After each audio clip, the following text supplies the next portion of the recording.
And we welcome you to Wheelock Stadium on the campus of Riverside City College as tonight SportsNetUSA.net presents Golden West Rustler football. It's the Rustlers taking on the number one team in the country, the Tigers of RCC. Rahshaun Haylock here alongside Matt Rogers. And this RCC team received the opening kickoff. They'll have it to start at their own 24-yard line, going right to left here to start this first quarter. 14:54 left as we're just underway here. Ball is snapped left hash, and the give goes on the ground. They go outside the hash marks to the 30-yard line. And that is the tailback.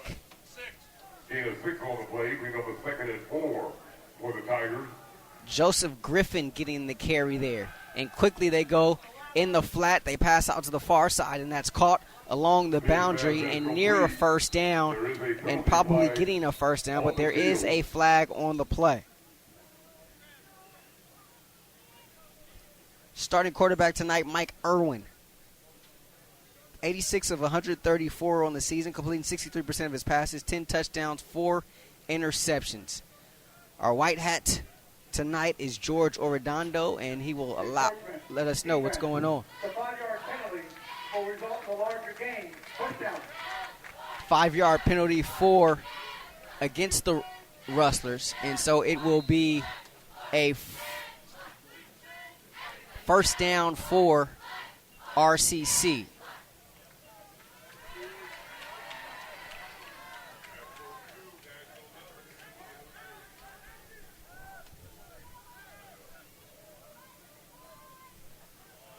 They go to the ground one more time, and a big hit made in the backfield by Reich. As getting nowhere there on the carry was Joseph Griffin. And Matt, you look at this matchup here, these Rustlers coming in here shorthanded once again. No Nate Espinoza at quarterback for them, but going up against a very tough Riverside squad. Yeah, this Riverside squad is really good, and they're in the shotgun right now. This passing offense, second in the state, averaging 335 yards per game. Over the middle, and that pass goes in and out of the hands of the intended target, Laurent. He had it wide open in the middle of the field at about the 45-yard line. It hit him right in his hands, and he dropped it.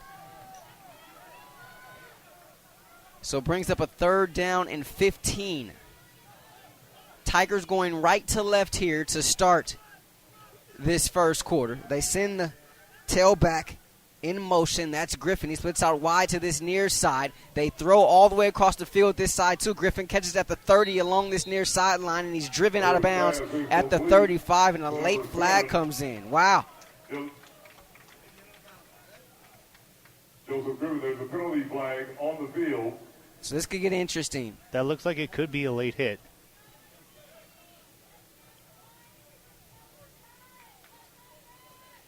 Dead ball, personal foul on the defense, number 21.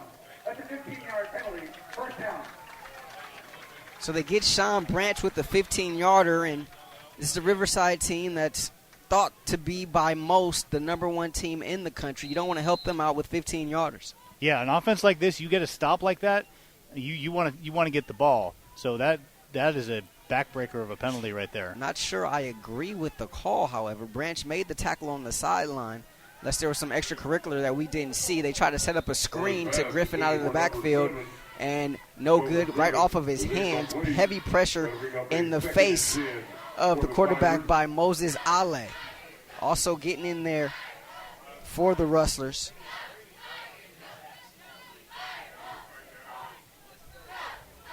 As Mike Irwin near hash mark. They send Griffin in motion to the far side. 4-man rush by the Rustlers. Irwin steps up in the pocket, throws on the run, picked off. It is picked off at the 40-yard line by Golden West. Sean Branch returns it to midfield, and the first turnover of the game goes in favor of the Rustlers. And that is huge. After that penalty gave Riverside new life for Golden West to get that interception. They turn it over. They got the ball in Riverside territory. So to be Rustler football, 1st and 10 at the Riverside 48-yard line, going left to right here as Zach Lewis will lead the offense onto the field. 20 of 26, 234 yards, 4 touchdowns in the start last week in the Bell game against OCC. No Nate Espinoza once again for the second consecutive week. The back is Tajay Morant. Out of the pistol, snap taken chest high, trying to step up is Lewis, and he just lost one to Morant as he's thrown to the turf. Incomplete, but heavy pressure there put on him by that front four of Riverside as Lewis hit the turf. James Hansen, the freshman out of Kaiser, applying the pressure there. 12:48 to play first quarter, no score.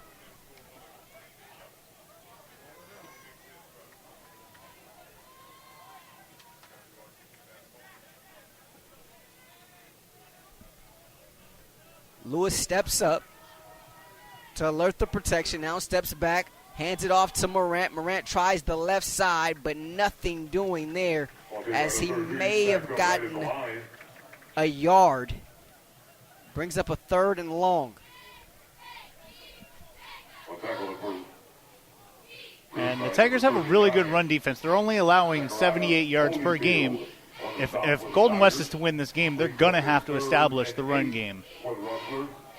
And the run game has been a strength for this team so far this season, but a lot of that, as we talked to Coach Mitchell before the game, predicated upon Nate Espinoza being able to use his legs. No Nate the Great in the lineup tonight for the second straight week. 3rd and long. Rustlers have it at the 48-yard line of RCC. Pass quickly to this near side to Jeremiah Wright. It's hauled in at near the 45-yard line, but it'll be well shy of a first down.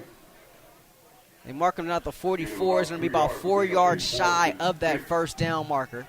And so enter the punting unit for the Rustlers. So they force a turnover but can't do anything with it.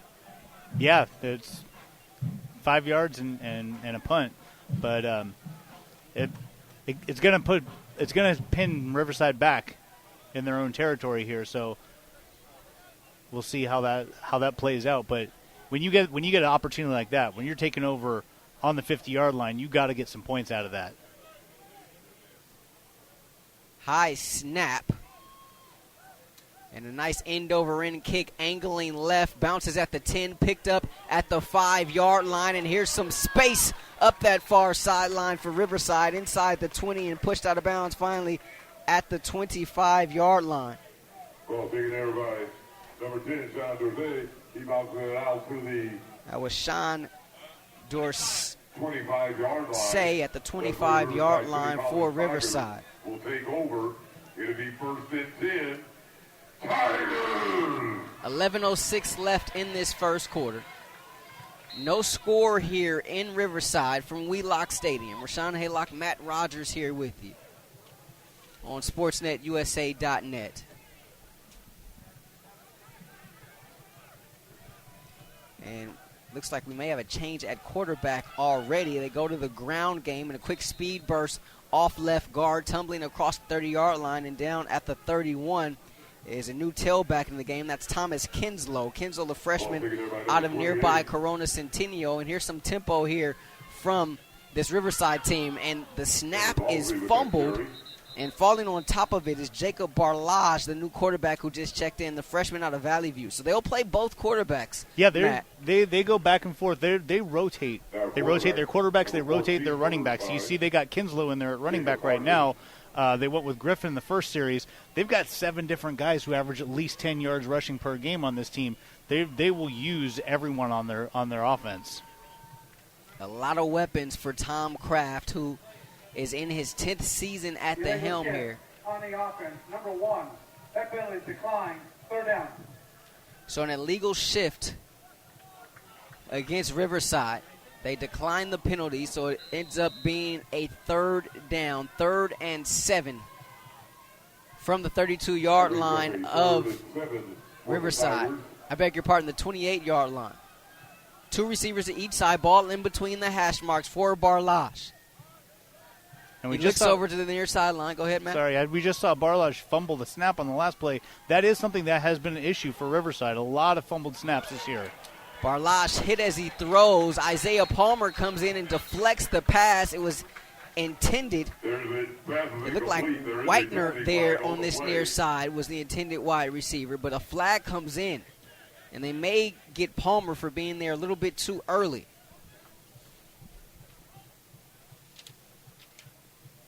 That looked like that was really close there. Couple penalties not going in favor of the Rustlers here in the early going. This one looks to be going against the Rustlers. Golden West in their white tops with the black numbers and the gold outline. Black pants to go along with the black hats.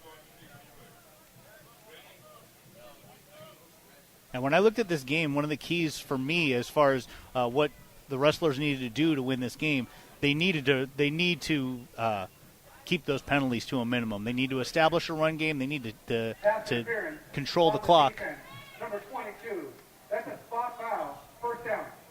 But the penalties, they have got to cut down on the penalties. You can't give this offense extra plays.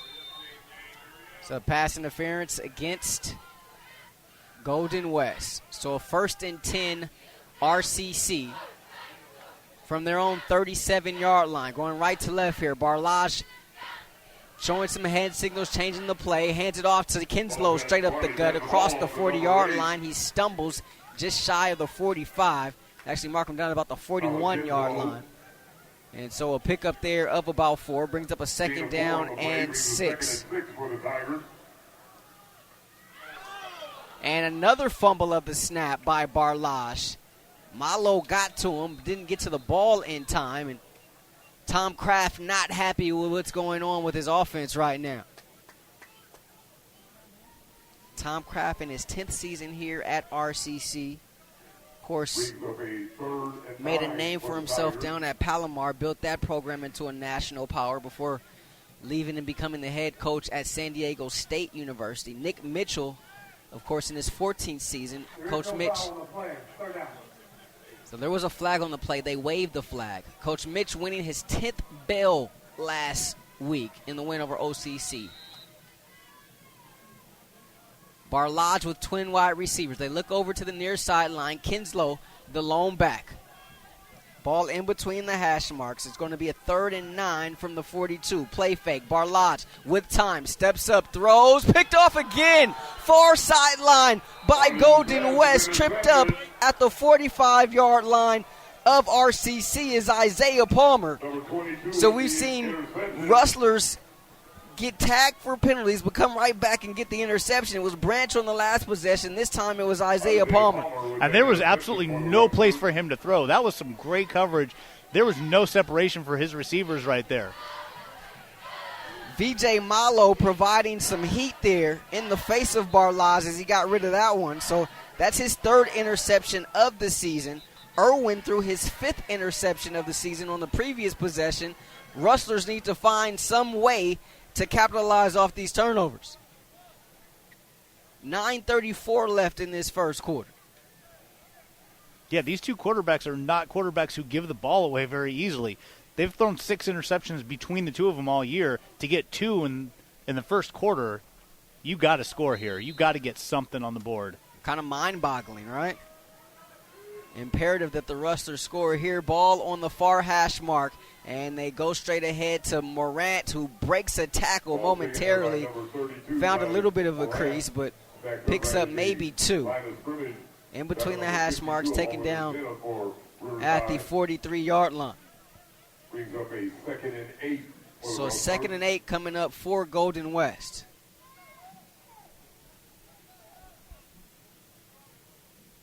Still no score here from beautiful Wheelock Stadium in Riverside. Morant standing in the backfield, now moves to the left of the quarterback, Lewis.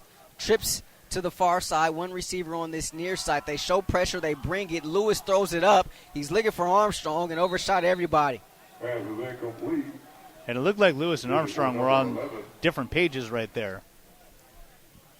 Armstrong cut in, Lewis threw it out. He may have just been trying to throw that one away, however. Coverage on the play by Ray Estes, freshman out of East St. Louis for Riverside. 8:44 left in this first quarter.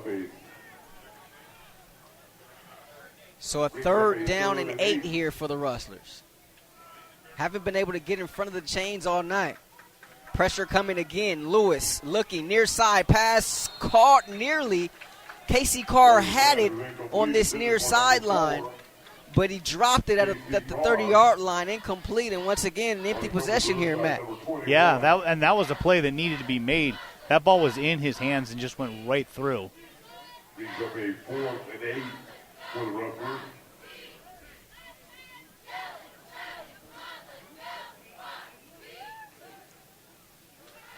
So the punting unit will return to the field for Punting over 84. Golden West. Max Casper in to do the punting duties. Dorso returning the kicks. He's a really good punt returner, averaging 10 yards per return.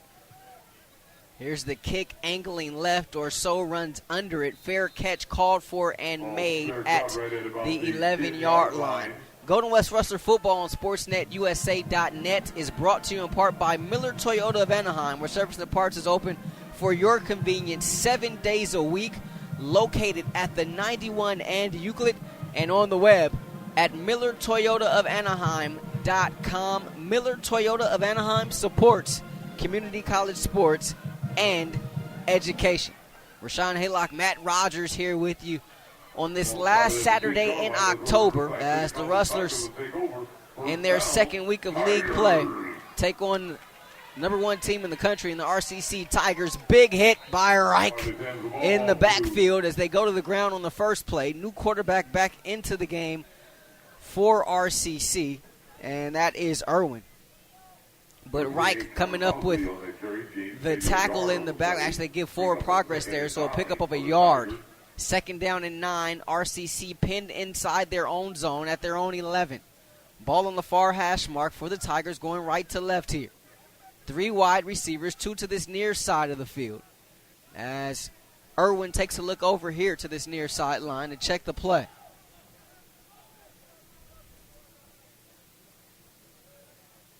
Takes the snap, chest high. Irwin looking left, throwing left, hangs it up in the air, picked off again!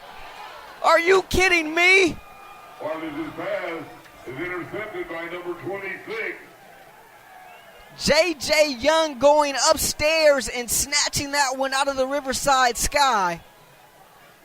And 3 interceptions on 3 consecutive possessions forced by this Golden West defense. This time they'll have it 1st down and 10 at the RCC 40. I don't know what has gotten into Nick Mitchell's defense, but they are up for this game.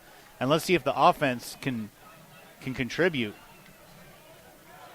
You look at the scoreboard, Matt, it's still a scoreless tie here. This is the 3rd possession forced by the Rustlers in this first quarter. 7:43 left in the first, and before this drive can start, we'll have a penalty. The Rustlers have both Morant and Jackson in the backfield right now, both their running backs. Snap infraction on the offense. Number 76, 5-yard penalty, 1st down. Can't continue to hurt yourselves if you're this Golden West Rustler team.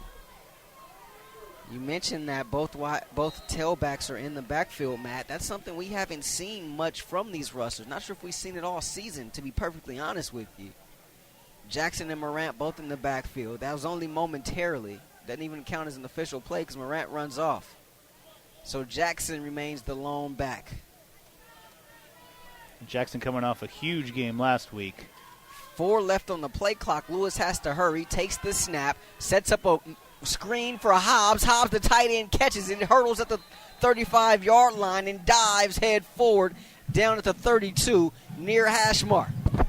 Biggest gain of the night for the Rustlers. Pickup of 13 on the play, and it brings up a 2nd down and 2. For the first time all night, Rustlers get in front of the chains, Matt. Yeah, they're almost in field goal range right now. Jackson the back behind Lewis, who's in the pistol. Twin wide receivers, ball near hash mark at the 32. 2nd down, high snap, delivers near side. Armstrong hit hard as soon as he catches it here in the flat at the line of scrimmage. Ray Estes applying the hit outside the numbers just shy of the 30-yard line. A pickup of no gain there for the Rustlers. There was just nothing there. Estes read that, and he was on it in a flash. Who says corners don't like to hit? Estes coming up and making a nice form tackle there. 3rd down and 2 as we approach 6.5 to play in this first quarter. 3 wide receivers, 1 near side. They give it to Jackson, who's swallowed up in the backfield at the 34-yard line. A host of black uniforms in that backfield to meet him. And once again, Rahshaun, it looks like the Rustlers are going to come up empty unless Nick Mitchell keeps his offense out there on the field, which it looked like they were going to do for a second, but now they're heading off. Zachariah Holyfield leading the charge there defensively for the Tigers. A big TFL there, a loss of 3 on the play, brings up a 4th down and 4, and here comes Isaiah Palmer to punt. So we've seen Casper twice. Palmer, normally the rugby-style kicker. He's in there. A short field here, but one of those weird areas, right, where it's maybe a little bit too short for a field goal, too short to punt, I beg your pardon. And the Rustlers going to take a delay of game here. Delay of game. Offense. The 5-yard penalty. 4 down. That's just going to give them a little more yardage to work with on this punt. A little bit more room for Palmer, who, when he kicks it good, it's good. He's had a few shanks, but when he nails it, It's able to get some favorable bounces. Rugby style, rolling right, gets a dribble at the 20-yard line and out of bounds at about the 19. Ball was punted by number 22, Isaiah So that doesn't do much for the net there for Palmer. No, not the greatest punt in the world. 5:27 left. First quarter. Rahshaun Haylock, Matt Rogers here with you. And for the first time, the Tigers are sending the same quarterback out there. Mike Irwin, who threw a pick on that last possession, is still in at quarterback. The first time we've seen a quarterback on consecutive possessions. They go trips near side, ball near hash mark, high snap. They deliver it near side in the flat. Pass is caught. And getting up this near sideline, out of bounds at the 26-yard line. That was Anthony Rodriguez. The wideout Rodriguez.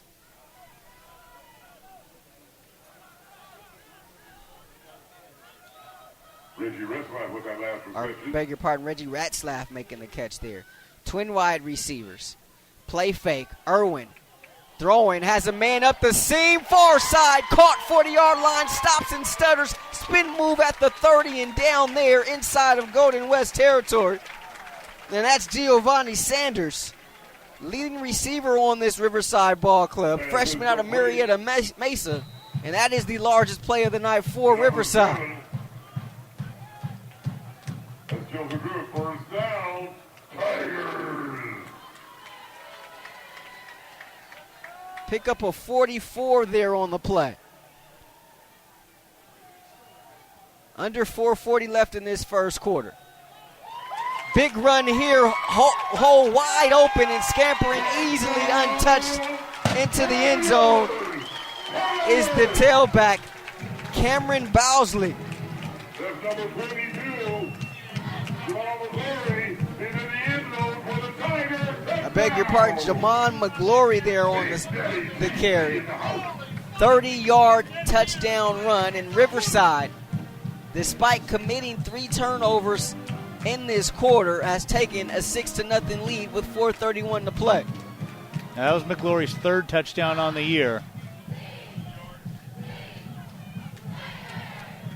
High snap, the hold is down, the kick is up, and it is through. The kick is good. With 4:31 to go in the first quarter. The Riverside City College. And Rahshaun, that's what you had to worry about if you were Golden West. You got those 3 turnovers. You get nothing out of it. You knew at some point Riverside's offense was going to come together, and they did it right there. They just went right down the field. It was quick, bang, bang, right? You get that pass up the seam, and then McGlory takes it 30 yards on the run, and he went untouched. You could have driven a truck through that hole. There was no one around him. That touchdown run was a 30-yard touchdown run by Javon McCory. So 4:31 to play here. Riverside goes on top 7-0. First quarter action here Kicking for the Tigers, number 12. in Riverside. Carson Reed. Southern Conference matchup here between RCC and Golden West. You go back, you watch this film, you're going to think about golden opportunities missed if you're this Golden West Rustler team. 3 possessions started in the opposing zone, and no points came out of it. Here's the kickoff. End over end kick goes over the head and into and through the back of the end zone. Ball kicked in the end zone to be down. So the Rustlers will have it 1st and 10 from their own 25. So this will be the worst field position of the night for the Rustlers. Going to actually have to put a drive together here.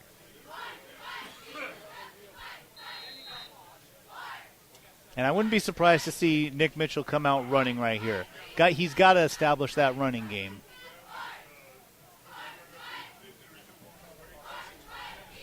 And it looks like he's got both running backs out there right now. So Morant to the right of Lewis. Jackson to his left, out of the gun, 3 wide receivers. They hand it off to Morant. They try to stretch him out, and he's thrown to the turf in the backfield. Big loss there on 1st down.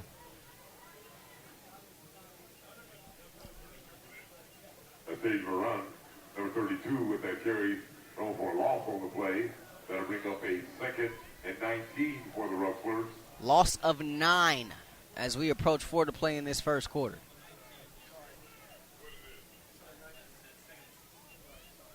Correction, a 2nd and 16.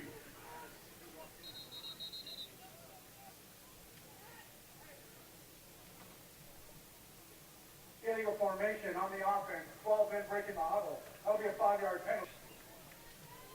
So they lose 5 here. Breaking the huddle with. So it brings up a 2nd down and 21. Rustlers with it on their own 14-yard line. They roll the pocket for Lewis. Lewis looking to his right and nearly picked off. A break there for Golden West. Quarterback pass is almost intercepted. That'll bring up a 3rd and long for the Rustlers. That one goes in and out of the hands of the defensive back for RCC, Jalen Bowens.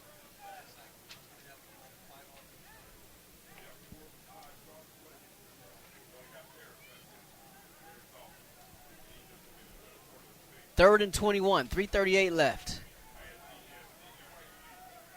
Trips near side. First quarter action here.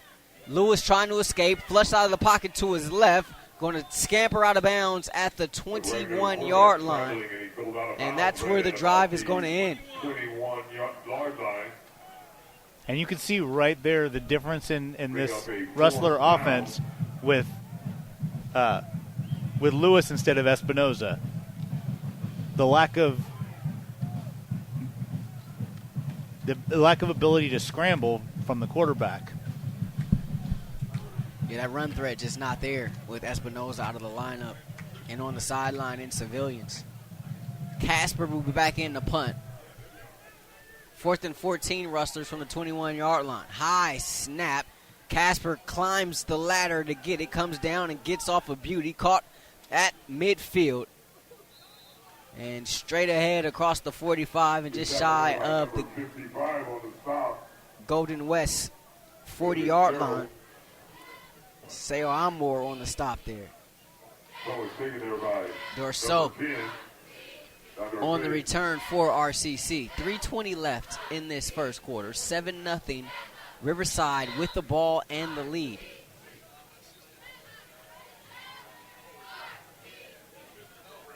Rustler defense got gashed on that last possession.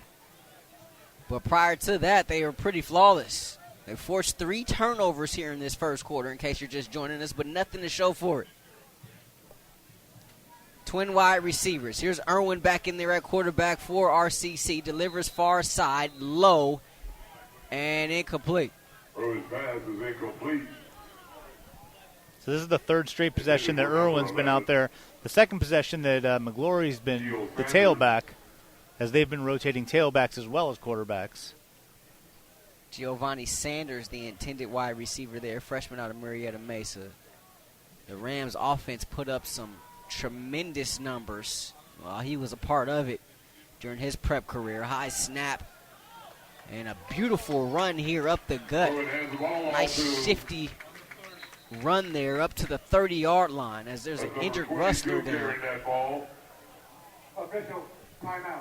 But that was McGlory getting the carry there. And McGlory was a good 7-8 yards downfield before anyone even touched him. There is an injured Rustler on the play, though, however. Nice warm night here in Riverside. It was a scorcher today. As we got into town, Matt, it was about 89, 90 or so degrees. The sun has now set here in Riverside, but still a nice warm night. Feels like a summer night, in all honesty. Yeah, perfect night for some football.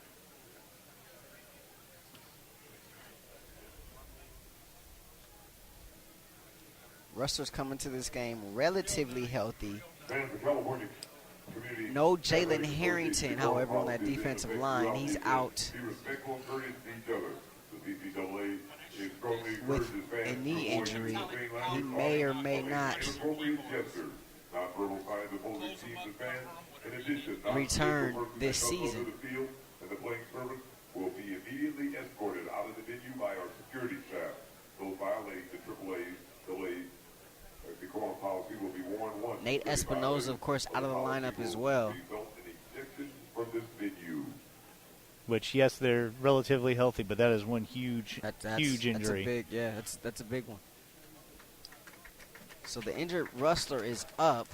Riverside City College likely bank, And it's the big fella, Danny Laumatia, is able to walk off under his own strength, but limping noticeably. The comfort you want to go home to.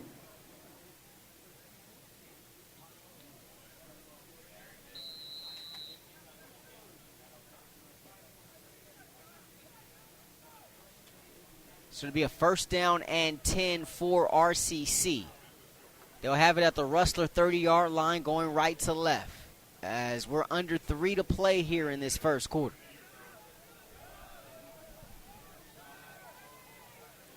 They have the receiver Sanders in the backfield. Now they motion him out. They go empty with Irwin out of the gun. Takes the snap, belt high.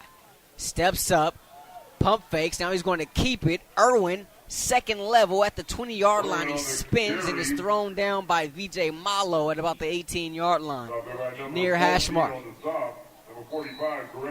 And Irwin's got some really good passing numbers, but he is a guy who can pull it down and run. He actually leads the team in rushing touchdowns.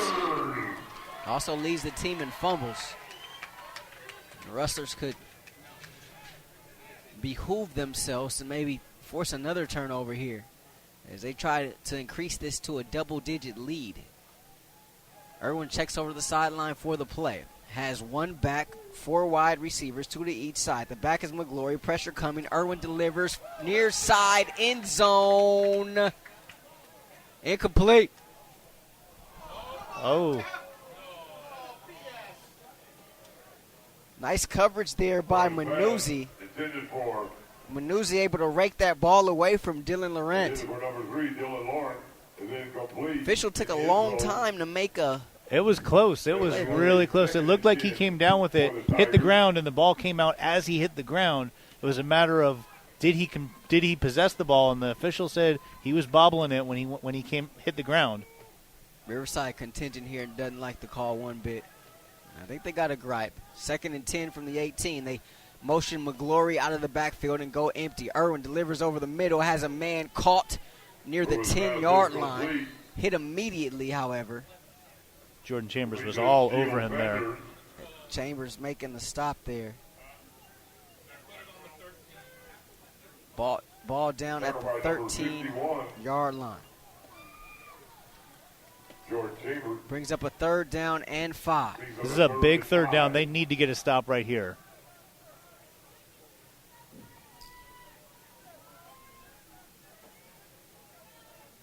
Ball near hash mark. Twin wide receivers.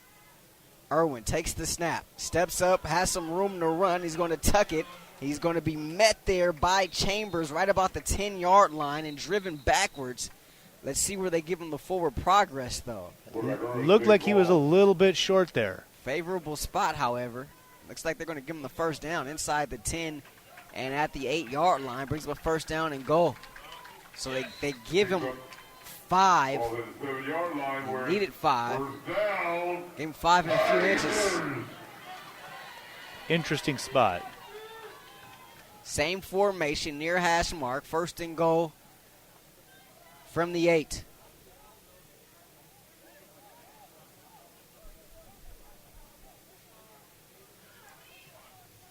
Irwin, play fake. Looking over the middle, has a man in the end zone. Touchdown. Sanders making the grab. His 5th touchdown of the season. And it's 13-0 RCC.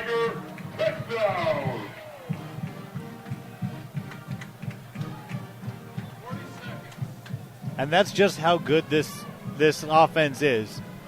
Just like that, boom, 2 touchdowns. That's the 3rd different receiver on the team with 5 touchdowns this year.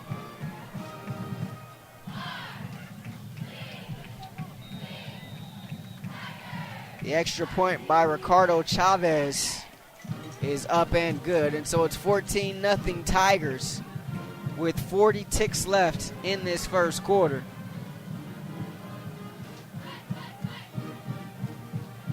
You don't really want to dwell on it all night long, Matt, but kind of hard to get over, right?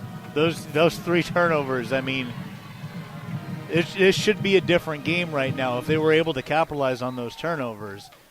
And instead it was 3 3-and-outs, and you look up at the scoreboard, we're not even out of the first quarter yet, and it's 14-0 Riverside.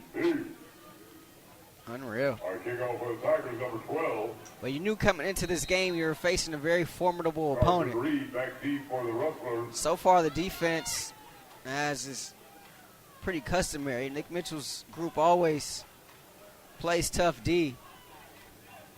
But it's the offense having its struggles here tonight in Riverside.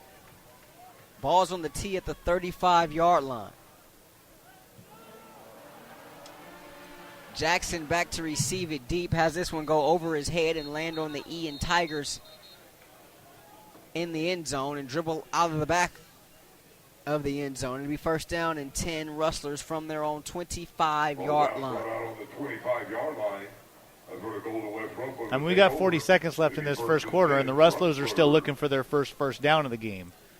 And field position was key too, right? The Rustlers were at least winning the field position game. Absolutely. But that has gotten flipped upside down as well over the course of these last couple of possessions. So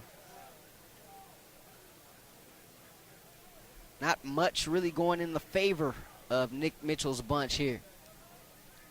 They start this drive from their own 25. Trips to the left.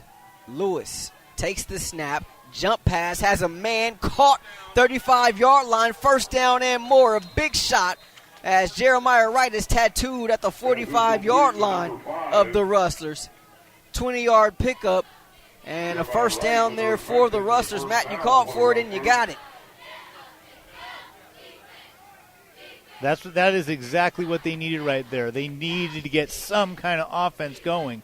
So even if they don't come down and score on this possession, at least they can get that field possession back in their favor. But they needed something. Little craftiness from Lewis in the pocket that last time. They go to the ground this time. Jackson straight ahead and nothing doing. Pushed back by that front of Riverside. Ladies and gentlemen, that's the end of the and that takes us to the end of the first quarter. The Golden West Rustlers. So at the end of one, it's Riverside 14 and Golden West nothing, as you're listening to Rustler Football right here on SportsNetUSA.net. Rahshaun Haylock alongside Matt Rogers with you on this final Saturday in October 2019. It's the annual cancer awareness game here, the Think Pink game here, hosted by Riverside tonight. Plenty of fans here giving some pink t-shirts prior to kickoff tonight. A lot of fans here in their pink. Really great atmosphere here in Riverside. Yeah, it's really one of the better atmospheres in all of California community college football. Always a treat to come out here, even though you got to brave that 91 traffic coming from the Los Angeles area or Orange County, where these Rustlers came from. They flip field, so Golden West will be going right to left to start this second quarter. Ball at their own 46. They give it to Jackson. Jackson with space. He bounces outside, 40-yard line, lowers his shoulder, still chugging at the 30, legs still moving. 5 Tigers around him, and finally they push him out of bounds there at the 30-yard line of RCC. But there goes Devin Jackson. And he just dragged them an extra 5 yards right there. It took 5 guys to bring him down. That looked like Rahshaun Lynch out there. The big fella can rumble. Seattle stand up. 5'11", 240. And he can lower the boom. And you've seen him get in the open field at times.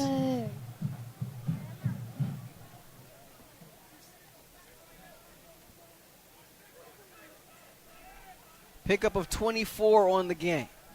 1st and 10 from the RCC 30. They pitch it now to Morant. Morant stops, tries to reverse field, nowhere to go, so he's bottled up right there at the 30-yard line. Morant, tackled there by number 29 for Riverside. Alex Navarro Silva making the stop there. And 9 for the Rustlers. For the first time in this game, we're actually seeing the Rustlers moving the ball, making a little noise. Morant, the deep back. Lewis out of the pistol. 2nd down and 9 from the 29-yard line of RCC. They give it straight ahead to Morant. Has a little bit of a crease there as he gets up to the 25-yard line, but nothing further. Still a nice run. Sets up a 3rd down and short. 13:25 left and ticking. Devin Jackson back into the game for this 3rd down. Brings up a 3rd and 5 for the Rustlers. Interesting spot there.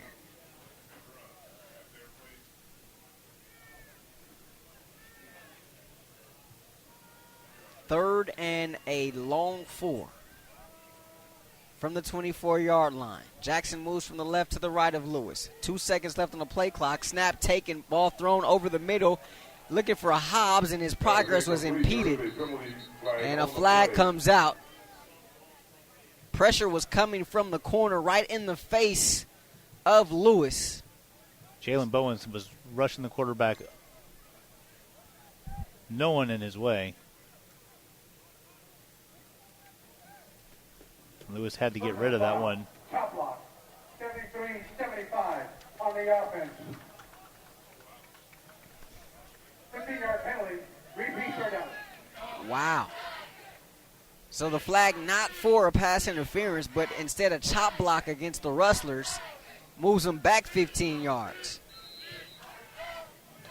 And I hate to keep saying it, but they are just shooting themselves in the foot every opportunity they have.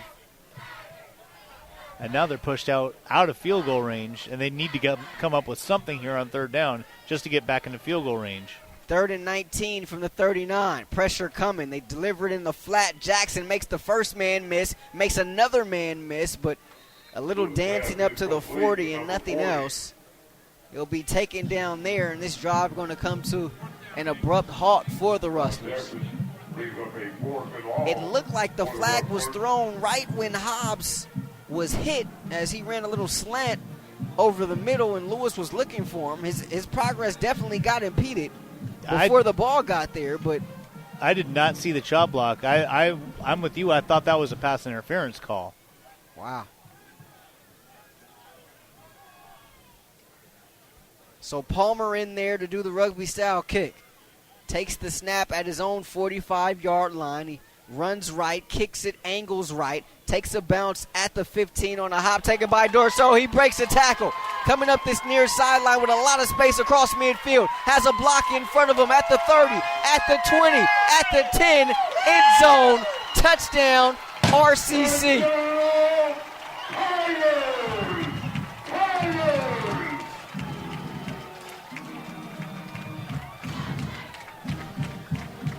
Number 10, John Dorset, into the end, Tiger, long for the Tiger, touchdown. That's the first punt return touchdown of the season for Dorso.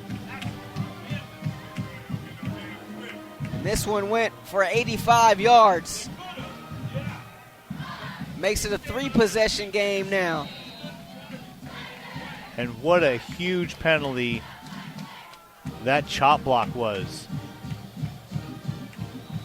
Extra point is up and good. Tigers 21, Rustlers nothing. 11:46 left in this first half. And that is disheartening, Rahshaun. Their best drive of the game, they bring it all the way down, get into field goal range. That penalty shoots them in the foot, and then the punt return for a touchdown. Just a huge momentum swing. Quite the gamble there by Dorso to be able to take that kick off the hop. He was surrounded really by both black and white jerseys. I don't think anyone on the field thought he was actually going to field that punt. Kind of a dangerous play there, a little bit of a risky play there by Dorso, but it pays off for him and the Tigers as he ends up in the end zone. Along with number 80 back deep. And Rams is back deep for the Rustlers, kicking for Riverside. Well,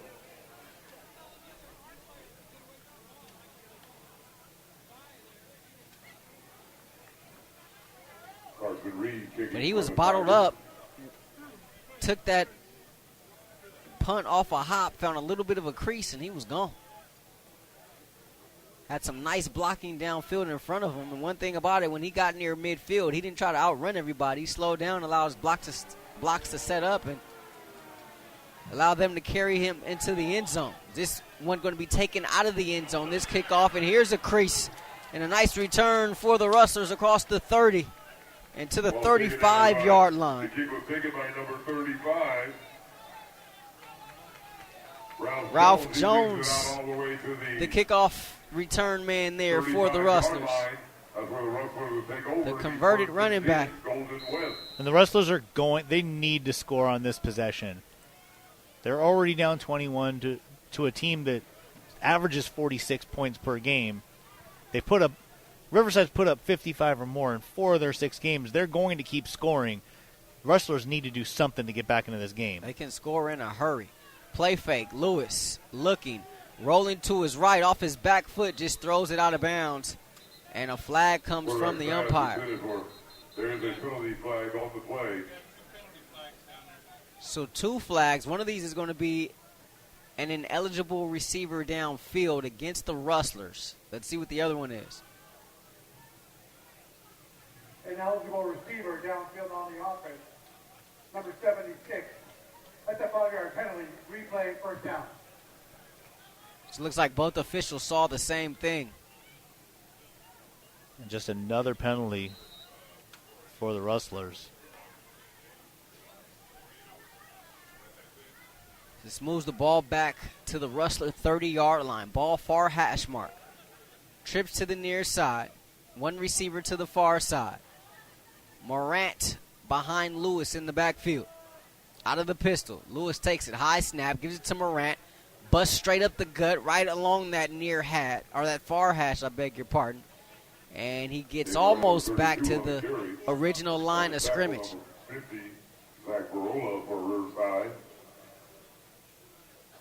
Nice 5-yard pickup there by Tajay. Second and 10 before the Rustlers.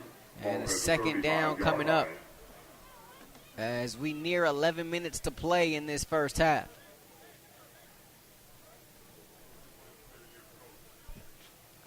Devin Jackson back in there in the backfield. Lewis steps up, changes the play. 5 seconds left on the play clock. Takes the snap, chest high, looking left, throws over the middle. Atencio, a nice diving grab at the 40, and down at the 42-yard line. Going to be shy of the first down, but brings up a 3rd and short. That was a really nice catch. And David Atencio, this leading receiver on this Rustler squad, only had one touchdown, only had one reception last week in the Bell game, I beg your pardon, but it did go for a touchdown. Makes his first grab here tonight. Sets up a 3rd and 3, Rustlers from their own 42-yard line. Ball far hash mark, trips near side, one back, that's Jackson. Lewis moves Jackson from his right to his left. 3 on the play clock. Snap taken, chest high, looking for Atencio, and Atencio unable to get to that one as the pressure was coming hot over the middle there against Dave. And Lewis kind of put him in a tough position there. Brings up a 4th down and 3 after that one fell incomplete. 9:51, the clock stops. Second quarter action here from Riverside. And even if Atencio had caught that pass, I don't think he was going to get like first he was down. Short, right? Yeah. Looks like he may have been short regardless.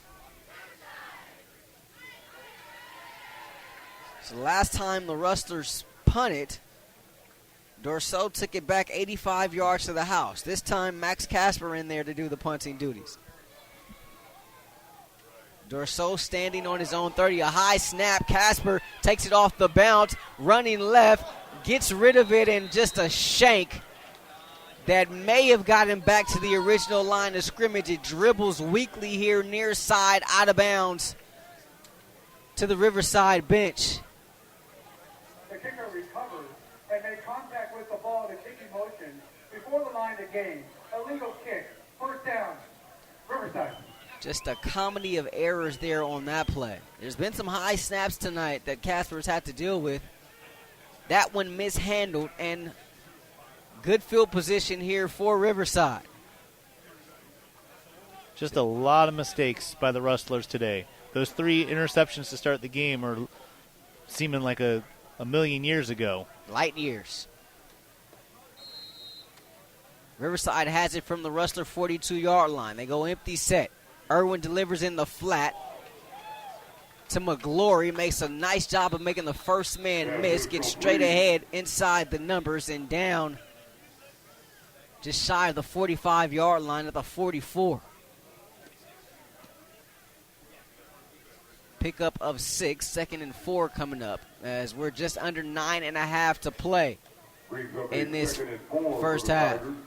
Irwin with twin wide receivers, ball near hash mark. Takes the snap at the 40, play fake, looks to his left, has a man there at the 30, caught and getting up the far sideline, a first down and more before tiptoeing out of bounds. Is the receiver Retzlaff. Reggie Retzlaff, the freshman out of Corona Centennial. Another one of Matt Logan's former pupils, putting on the orange and black after graduating away from the red and black of the Huskies. Under 8:50 to play, 1st and 10 from the 25-yard line of the Rustlers. Ball far hash mark. Irwin takes the snap, steps up, rolling left. Behind the ball is out. Strip sack there. Looked like that was Jordan Chambers coming from behind. And it looks like someone dropped on it for the Rustlers. Rustlers pounce on it. They say it is Rustler football. By the quarterback, recovered by the visitors. First down. First down, Golden West. Irwin did not see the defender behind him at all. And that was Chambers coming from behind and literally just pounced on him and was able to strip the ball away. Rustlers recover, 1st down and 10 from their own 30-yard line going right to left. I don't remember the last time I saw a football game where a team was +4 on turnovers and losing by 3 touchdowns. 30-yard line. They want Rustlers to take over. This can be a cruel game sometimes, Matt. A cruel, cruel game. They stack the wide receivers to each side. Ball far hash mark for Lewis, who has Morant behind him, out of the pistol. High snap. They go with the draw to Morant, but Riverside is all over it. Somebody lost their helmet out there. Morant barely got back to the line of scrimmage. 96 for Riverside must be removed for one play for helmet. Yeah, losing his helmet was A.J. Talafau, freshman out of Samoa. He was in there on the stop.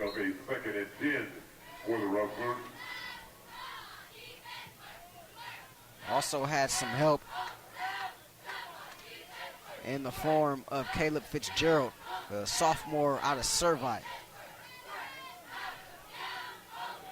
They delivered in the flat here as they go to the air. That's Atencio. Haven't really seen the bubble in quite a while, but Atencio grabs that one and takes it about 8 yards, making 9 yards, just shy of the 40-yard line where the sticks are. And so it brings up a 3rd down and 1. And that's where Atencio does his damage. Takes those little bubble screens, is able to get ahead quickly. And this is a big 3rd down right here.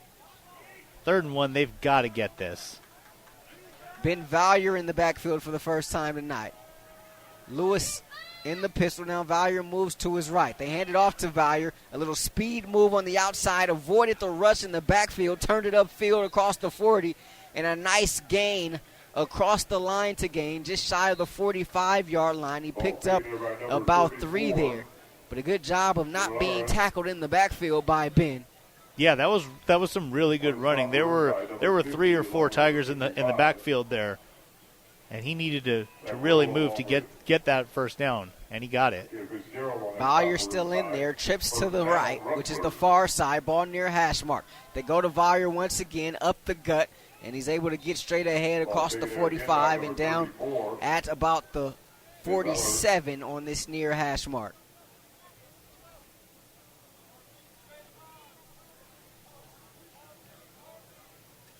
Nice pickup there of about 5. Brings up a 2nd and 5 as Valier stays in there. We approach the 7-minute mark here in this second quarter. High snap. They go to Valier once again, straight ahead once again. This time he gets to midfield, and he picks up about 3 there. And he's just a couple yards shy of the first down marker. Brings up a 3rd and much more manageable. Once again, another 3rd and short. Rustlers may be finding something on this drive straight up the gut there. Now, they've been trying to do that a lot tonight, but have had varied success. Valier able to find some there on those last couple of carries. He's relieved now in favor of Devin Jackson. 3rd down and 2, twin wide receivers, ball near hash mark, right at midfield. Lewis going to throw it on 3rd and 2. Has a man wide open, 45-yard line. That's Armstrong. Turns it upfield, and he gets out of bounds just inside the 35 and about the 34. 16-yard pickup and a first down there as Armstrong was uncounted for. And once again, the Rustlers showing some life with their offense. Let's just see if they can keep from shooting themselves in the foot again. Their last 2 drives, they have shown some offense. Somewhat varied success here for these Rustlers in all facets of the game as far as the offense goes. 1st and 10 from the Riverside 34. 5:48 to play, second quarter. Rustlers with the ball, trailing 21-0.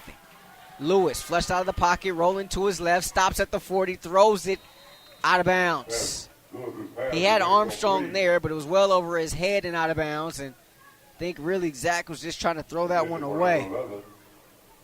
2nd down. That'll bring up a 2nd and 10 for the Rustlers. And right there is somewhere where you miss some of that scrambling ability of Espinoza. There wasn't a ton of room there, but if Espinoza had been here, that probably would have been a 2-3 yard run. Absolutely. Trips to the far side. Lewis steps up to change the protection. He has Jackson behind him in the pistol. One receiver near side. He gives it to Jackson, who cuts outside, now cuts right back inside. And down at about the 32-yard line. Short pickup there of about 2. Brings up a 3rd and long here for the Rustlers.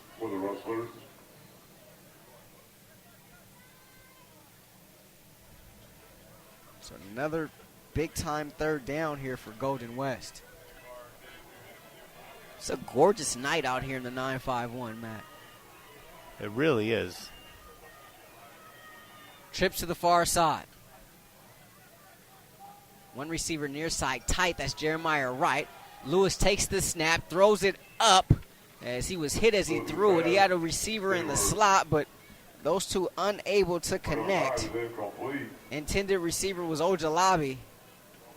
And it looked like his receiver might have slipped a little bit coming out of his cut. And so that pass sailed over his head. And Lewis just trying to get rid of that one. And it looks like Nick Mitchell's going to keep his offense out there. Offense stays on the field. 4th down and 8, 4:51 to play. Ball at the 32-yard line. That brings up a 4th and 8 for the Rustlers. Rustlers 6 of 11 on 4th down this year. Lewis takes the snap. Pressure coming, delivers near side, has a receiver near the 20-yard line. They say the catch is made. That is going to and be just beyond the sticks, enough for a first down. He needed 8, he got about 9. Jeremiah Wright coming back and making the diving grab for that one on the Riverside sideline, and a first down for Golden West. That was really close, but he got it. He got it by 3 or 4 feet. Rustlers pick up a first down. So he's at about the 20, but he dove backwards, and it's where the ball is. So they mark him at the 24-yard line. 1st and 10, ball near hash mark, and hold everything. Looks like we're going to have something against the Rustlers once again. Ball start, offense, number 5. It's a 5-yard penalty, first down. And after making the first down grab, Wright gets called for the false start. Don't really see that from wide receivers much. And he's immediately removed from the game in favor of Armstrong. Hobbs in there at a tight end. Atencio in the slot far side. Casey Carr in there at the far side also. As the clock winds with 4:15 to play here in the second quarter. They give it to Jackson. Jackson cuts in the backfield, keeps those legs churning as he gets forward to about the 26-yard line.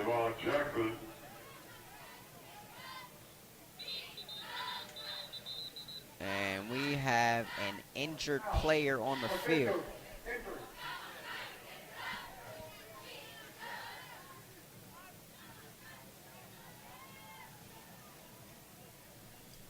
Both training staffs. Hungry after showing your Tiger Pride? Stop by Chick-fil-A on Day Street, located off the 60 freeway. It looked like Jackson rolled up on him at the end there. Both training staffs rush onto the field. Carry your roar of hunger to Chick-fil-A on Day Street, located off the 60 freeway, and enjoy some remarkable food, service, conversation. Chick-fil-A, a proud sponsor of RCC Athletics.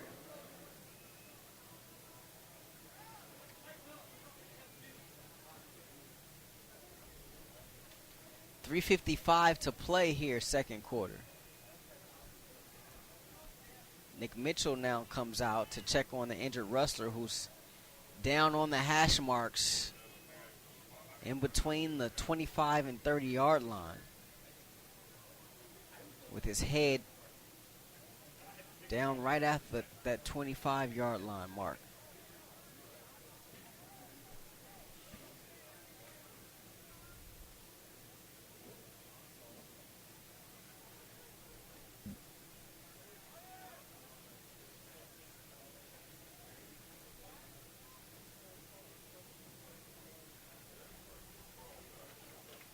He's now sitting up.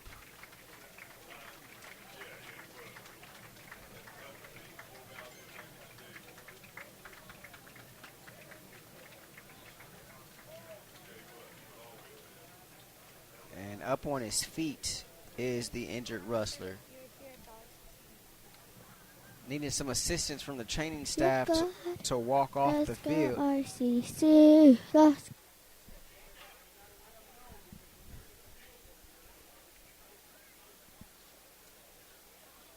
That's the one part of football that you hate to see. It was Julian Portanesh.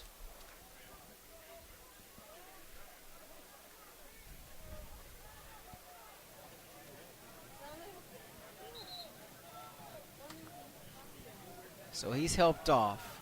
2nd and 12 for the Rustlers. Hobbs lines up in the slot on the far side. Ball near hash mark. Twin wide receivers now for Lewis. Play fake. Throws it up back of the end zone. Just tipped away by the Tigers. A dangerous throw there by Lewis. Kind of just heaved that one up in the air, Matt.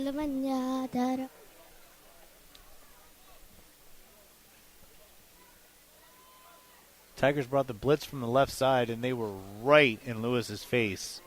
He had no time and just threw it up there.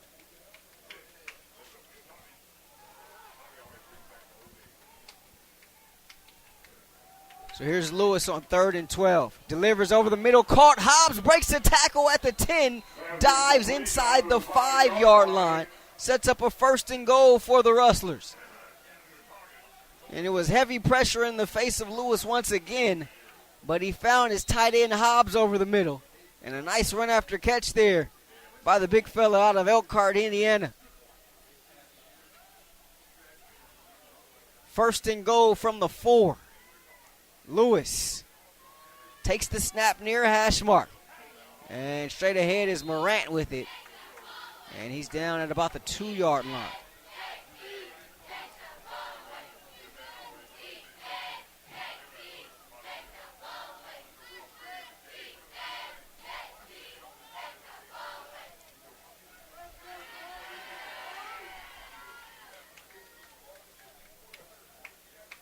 .247 left in this second quarter. 2nd and goal from the 2. High snap. Morant gets it. Goes off the right guard and into the end zone. Touchdown, Rustlers. Todd J. Morant gets the Rustlers on the board here for the first time tonight. It comes with 2:35 left in the half. And they trail this one 21-6. Second touchdown of the year for Morant.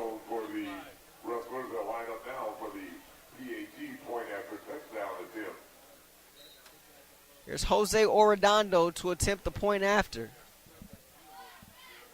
Atencio will do the holding. High snap, but Atencio gets it down, and it's blocked. Right back in the face of Orodondo. With 2:32 to go in the second quarter, the Riverside City College Tigers 21. That's one thing this Riverside team does. They block a lot of kicks. And they blocked that point after attempt there as well. That drive was really important, though, for the Rustlers. It got them on the board. If they can keep it Riverside at bay and go into the locker room down 21-6, it's still a big deficit to overcome. But they've got to be saying to themselves, we can play with these guys. If not for a fluke punt return, not getting off anything off of those 3 turnovers, they're playing a decent game. They just haven't capitalized on the opportunities that they've had. And to go in only down by 2 touchdowns would be huge for them at this point. 2:35 to play. Rustlers also do get the ball back to start the second half. So, to your point, Matt, it would behoove them to be able to come up with some sort of a stop here as this kickoff is taken at the goal line and coming back with space up the far sideline. Riverside across the 40 near midfield. A nice return there, and not necessarily what the doctor ordered if you're Golden West. That is precisely what you did not want to happen. There was a McGlory on the return, and going back to that block point after attempt, Matt, those things can be momentum killers. We saw it last week against OCC where they missed an extra point after getting into the end zone, and they went scoreless for a good stretch of that game after that. Absolutely. Anytime you miss out on a point, even just 1 point in a football game is huge, and it can have that mental effect on you. Yeah, you seize that momentum, and all of a sudden the other team snatches it right back. Irwin in there at quarterback. They go to the ground one more time, and staying on his feet across the 45 and just shy of the 40 is McGlory, taken down at the 41-yard line. So McGlory picks up 11. They go tempo here. Quickly, Irwin takes the snap. McGlory one more time up the middle. Across the 45-yard line and down across the 35-yard line, I beg your pardon, and down at the 34. Tackle by number 38. Back to McGlory. This time, Rustlers not having any of it as he's tackled in the backfield. Well, taken there once again by number 22. And this is a very key third down right here. Gain of a yard on the play. 3rd and 4. 4 for the Tigers. 130. Approaching 1.5 to play.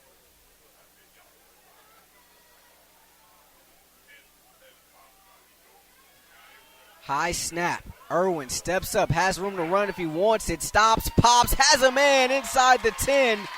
And down at the 5, a rolling catch there made. And sets up a 1st down and goal. That's Laurent making the grab. That's where they fought it. Be a 1st and goal. Irwin showing a lot of poise in the pocket there. He was about ready to take a huge hit before he got rid of that ball. Jordan Chambers was closing in quickly. Talk about a game of inches. Chambers had got there, could have been his 2nd strip sack of this game. Instead, it's a 1st and goal from the 5. They go to the ground one more time. This time it is Irwin, and he gets it in himself. Touchdown off the left side. And Irwin continuing his play inside of the red zone. He's a rush threat in this zone. That's his his 7th rushing touchdown of the season, which leads this team. 7 rushing touchdowns. And it's 27-6, and just like that, RCC back up by 3 possessions. And it didn't take long at all.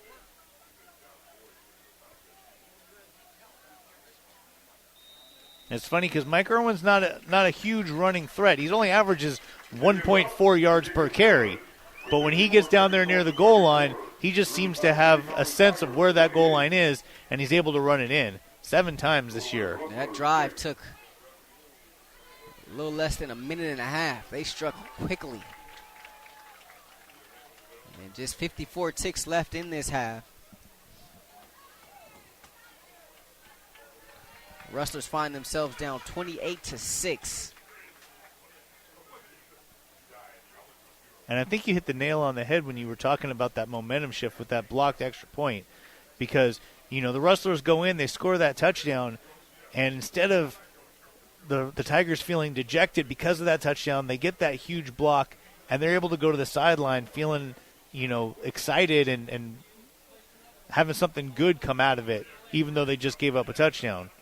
And then the offense comes in and moves right down the field and puts them back up by 3 touchdowns. Ball's on the tee at the 35-yard line.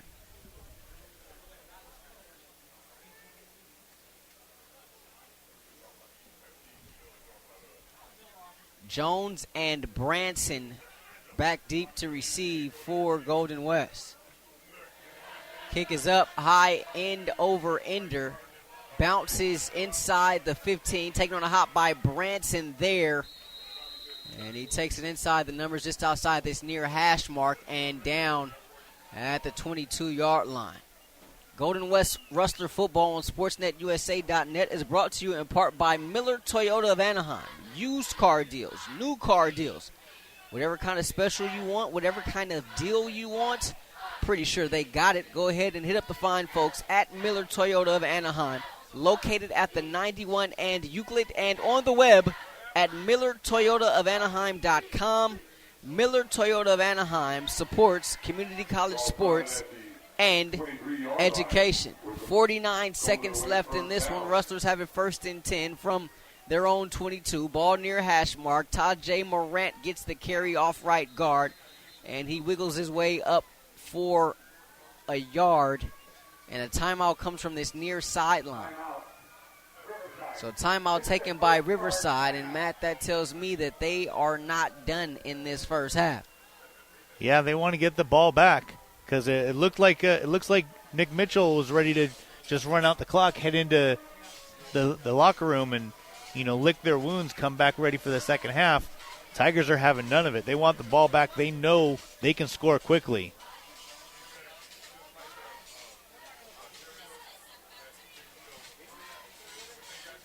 44 seconds left in the half.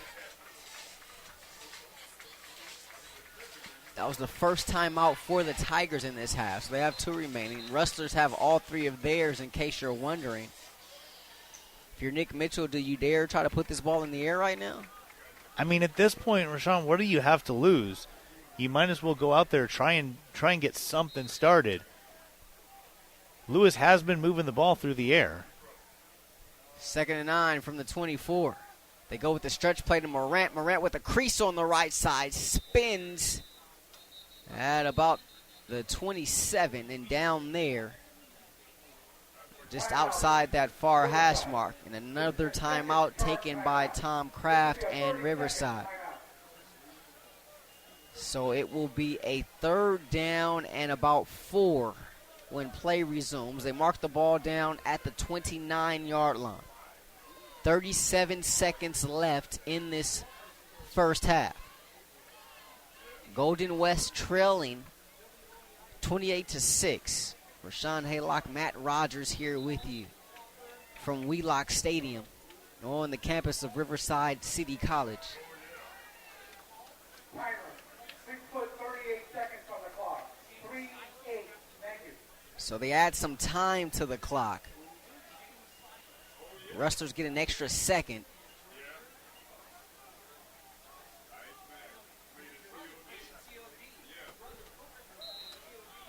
So it'll be 38 ticks left in this half. Twin wide receivers, ball far hash mark. Lewis takes the snap, pressure coming, delivers up the far sideline, hanging in the air, and incomplete. Going upstairs, trying to come down with that one was Wright. He had a chance there, but incomplete. It looked like it was Estes there on the coverage as he was locked up one-on-one against him on that far boundary. So it brings up a 4th down.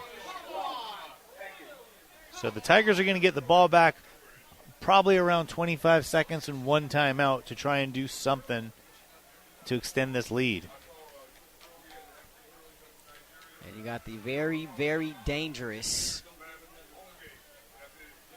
Sean Dorso back ready to receive this punt. Casper takes the snap. And they were coming after him there. They were. High spiral kick, takes a bounce and sidewinds out of bounds at the 30-yard line of RCC. So 24 seconds left in the half. Rustlers will get the ball to start the second half, but if you're Tom Kraft here, what do you think? He's still got a timeout left, 24 seconds to play with. I mean, if he wasn't going to try and score before the end of the half, he wouldn't have been taking those timeouts. So I have to imagine he's going to come out throwing. It's interesting. Sometimes you see coaches do that just to see if they can force a mistake by the opposing offense and end up not doing anything themselves offensively. Let's see what Kraft decides to do here with 24 ticks left in this first half.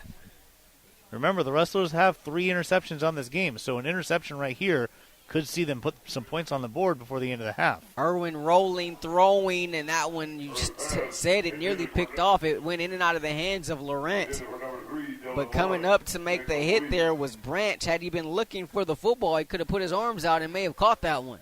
Would have been his second of the night if so. Instead, it's a 2nd and 10 for RCC from their own 30-yard line. At this point, with only 17 seconds left, I think this is the point where you say, you know what, let's go into the locker room. 2nd and 10. Irwin spins to his left, rolling left, stops 25-yard line, heaves it downfield, and incomplete. Reich was there on the coverage, and he was looking for Sanders, was Irwin, the intended target there. Both of the guys got tripped up. Sanders looking for a flag, but did not get one. Excellent coverage there. Sanders can fly, but Reich did a nice job of staying with him. 8 seconds left, 3rd down and 10. As Sanders just now gets back to the line of scrimmage. He was some 40 yards downfield. They hand it off, actually ball's out. They fumble the exchange there, but Irwin falls on top of it in the backfield. And that play is going to take us to the end of the first half. So after one half of play here at Wheelock, it's RCC 28, Golden West 6, as you're listening to Golden West Rustler football right here on SportsNetUSA.net. Rahshaun Haylock alongside Matt Rogers, and very, very interesting first half here, Matt. You talk about the 3 turnovers forced by the Rustlers, but really nothing to show for it. They end up getting a touchdown later in the half, but were unable to get any points off of those initial turnovers that were forced, and that's, you got to imagine, something that's going to be haunting them all night long, especially if they don't get out of here with a W. Absolutely. First 3 possessions of the game, 3 turnovers. They took the ball over in Riverside territory all 3 times and got nothing from it. And that's going to be something that haunts them. As far as this defense, they forced those 3 turnovers early in the half. Field position kind of flipped a little bit. Had some short fields to guard against. But overall, how would you rate the way they played in this first half? The Golden West defense, that is. I mean, they've forced 4 turnovers, so they're moving towards the ball. They're trying to get the ball. One of the touchdowns on the board for Riverside was the punt return. This is a difficult offense. It's tough to keep them at bay. And, when the offense isn't doing anything, they had so many 3-and-outs in that first half. You give Riverside enough chances, they're going to put points on the board. So you look up at the scoreboard, you see 28 first-half points, and you wonder how can you possibly say the defense is playing well. But they are playing well. They're playing a decent game. They've just been out on the field a lot, and the offense hasn't capitalized on the things that the defense is doing. Welcome to Golden West football, Matt Rogers. Somewhat has been a theme here, which you just described. Defense not playing necessarily bad, but some points given up, and the offense kind of having its struggles at times. And, of course, without your starting quarterback, you kind of expect there to be some hiccups, and, of course, Rustlers have had their number of them here in this first half. Halftime here at Wheelock Stadium. We'll step aside. On the other side of the break, we'll take you through some of the high school scores from last night, and we'll break down that big number 1 versus number 2 matchup. Top 2 teams in the country, top 2 quarterbacks in the country. Mater Dei and St. John Bosco last night. We'll break that one down for you as well. Halftime here from Wheelock. It's RCC 28, Golden West 6. You're listening to Golden West Rustler football right here on SportsNetUSA.net. Please welcome your very own Riverside City College Marching Tigers. Both teams have made their way outside of the locker room as we're just about ready to start the second half. Rahshaun Haylock, Matt Rogers here with you from Wheelock Stadium on the campus of Riverside City College. Tigers on top of the Rustlers 28-6. Matt, we take a look at the first half stats in this one, and there's one that really sticks out amongst the rest. Yeah, this is the one that I pointed out to you just a moment ago. First half, 10 penalties for Golden West. 10 penalties for 69 yards in that first half. You look over at Riverside, not a single flag thrown against Riverside in this game. 0 penalties against the Tigers. I don't know, Matt. Smell that? Smell like a little home cooking. It smells a little bit like you a little ask home me. cooking. There's one other stat kind of stood out to me. If you look at Golden West, they have 20 carries for 63 yards on the ground. However, 24 of those came on that one big run by Jackson. Take away that one run, the rest of the game, they're averaging 2 yards per carry. And we said coming into this game they needed to establish the run game. And if they're only getting 2 yards per carry, there's no possible way they can hang with this team. So far we've seen a commitment to the running game for the Rustlers. But as you mentioned, those 20 carries, just 63 yards. Not bad. It's a little bit more than 3 per rush. But as you mentioned, Jackson got a big chunk of that on that 24-yard run in the first half. Another thing that sticks out to me is the time of possession. Rustlers dominated the time of possession. And there's one coach we were talking to earlier this season. Forget who it was. Iacenda. It was Ted Iacenda over at College of the Canyons. And he didn't say this to me. He said this on his podcast. as a matter of fact. But he said one of the most overrated stats in all of football, in his opinion at least, is time of possession. Well, he kind of proving his point. Rustlers own the time of possession. 20 minutes, 32 seconds for the Rustlers. 9 minutes, 28 seconds for Riverside. Tigers have 28 points. Rustlers have 6. So there's that. If you look at the way that the Tigers run their offense, they are constantly running that hurry up. So they're not going to take a lot of time. So time of possession, you can throw it away in this game. Especially with the tempo they're playing at. We're ready for the second half. Here's the kickoff, and Jones takes it at the 2, far hash mark, has a wedge up the middle, lowers his shoulder inside the 25, and taken down right in between the hash marks and just shy of the 30-yard line. So let's see what this Rustler offense can do. Zach Lewis, 10 of 19, 101 yards through the air in that first half. He'll have it to start this second half, 1st and 10 from his own 29-yard line, going right to left here in this second half. Rahshaun Haylock, Matt Rogers here with you on this final Saturday night in October of 2019. It's Cancer Awareness Night here inside Wheelock Stadium. First play of the second half is a carry by Morant, and he gets drilled. Tried to go off right guard and ran right into Kobe Fitzgerald, the sophomore out of Servite, leading tackler for this team.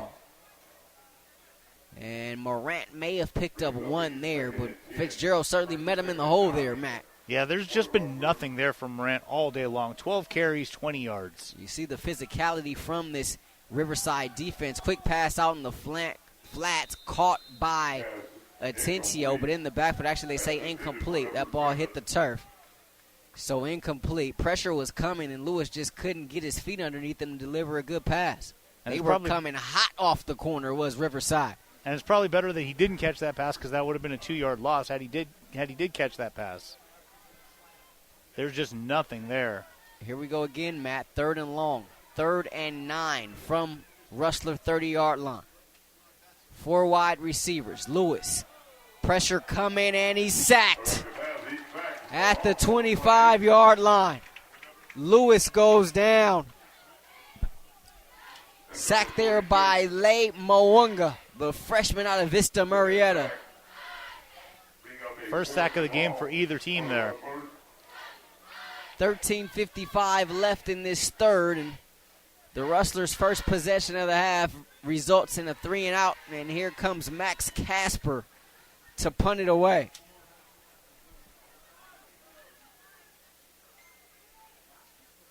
Yeah, that first possession looked eerily similar to the possessions that we saw at the beginning of the game today. Retreating back to the 15, and catching it there is Dorso. Breaks the tackle, still on his feet, cuts it back across the field, going left and down at the hash mark far side, right at midfield. He is dangerous in the return game. Yeah, he has been a huge difference maker. Probably the biggest difference maker in this game so far. He is just giving them great possession, great field possession every single time he touches the ball. That's what the Riverside City College Tigers will take over. It'll be 1st and 10. Tigers! So 13:23 to play here. Third quarter. And it's been Irwin at quarterback for a nice chunk of this game here.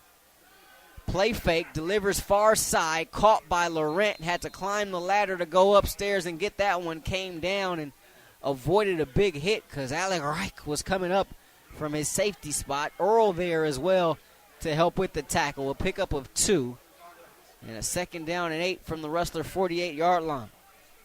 Yeah, the Tigers have been sticking with Irwin at quarterback and with McGlory at running back for most of this game here.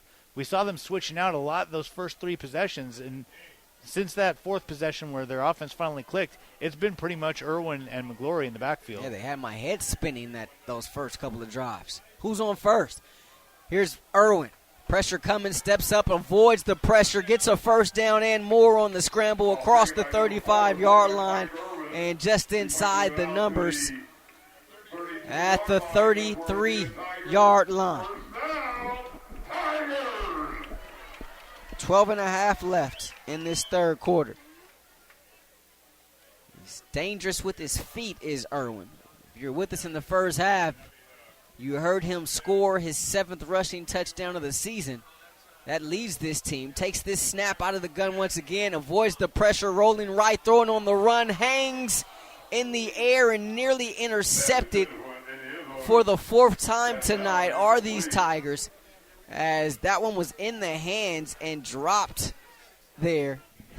It looked like Isaiah Palmer there. As that one, actually that was Cody Saval there. Palmer was in the area as well, but Saval had it, and it looked like it was a nice job offensively by Riverside. Didn't quite see who that receiver was, but had to play defensive back there and kind of impeded Saval from being able to pick that one off. 12:06 left, and timeout Tom Kraft. So timeout taken with 12:06 to play here in the third, as Tom Kraft took that one as the play clock was winding down to avoid the delay of game there. And while we have a moment, let us remind you that Golden West Rustler football on SportsNetUSA.net is brought to you in part by Miller Toyota of Anaheim, where service and parts is open for your convenience 7 days a week. Located at the 91 and Euclid, and on the web at MillerToyotaofAnaheim.com. Miller Toyota of Anaheim supports community college sports and education. Rahshaun, Haylock, Matt Rogers here with you, as Riverside has, despite the turnover bug, controlled this game. Yeah, Mike Irwin has not played the kind of game you expect to see from him. At all. He's got 2 interceptions. He's fumbled the ball twice.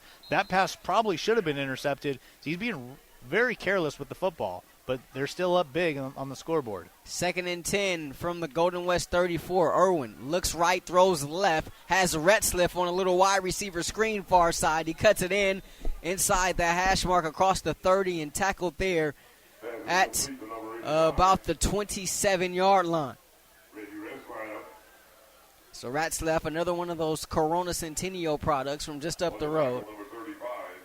One of Matt Logan's former pupils, playing for the Evil Empire out there, Sin 10 High School. 11:35 left. 3rd down and 3 after the pickup of 7. Irwin scrambling, has pressure behind him, breathing down his neck. Irwin throws on the run near side, and that one, is that caught?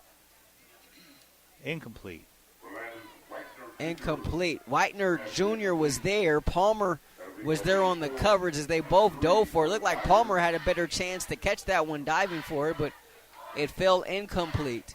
Yeah, it looked like Palmer actually got his hands on it, but that would have been a really tough interception to make. And it looks like the Tigers are going to go for it on 4th down. 4th and 3 from the 27. They certainly are going to go for it, Matt. Here's Irwin. And tries to draw Golden West offside there. Now looks over to the sideline to get the new play.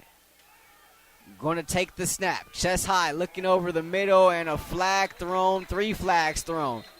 Earl and Retzlaff over there. And Earl may have gotten his arm around Retzlaff and got there a little bit too early. But I tell you, I've seen worse from these Riverside DBs in the first half, and yet they still have no penalties. Go figure.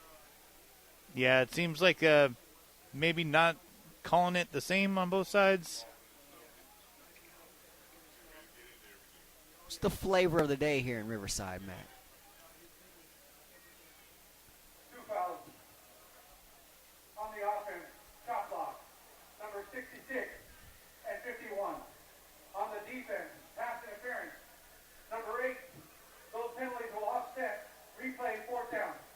So we got a chop block on Riverside, and we got a pass interference on Golden West.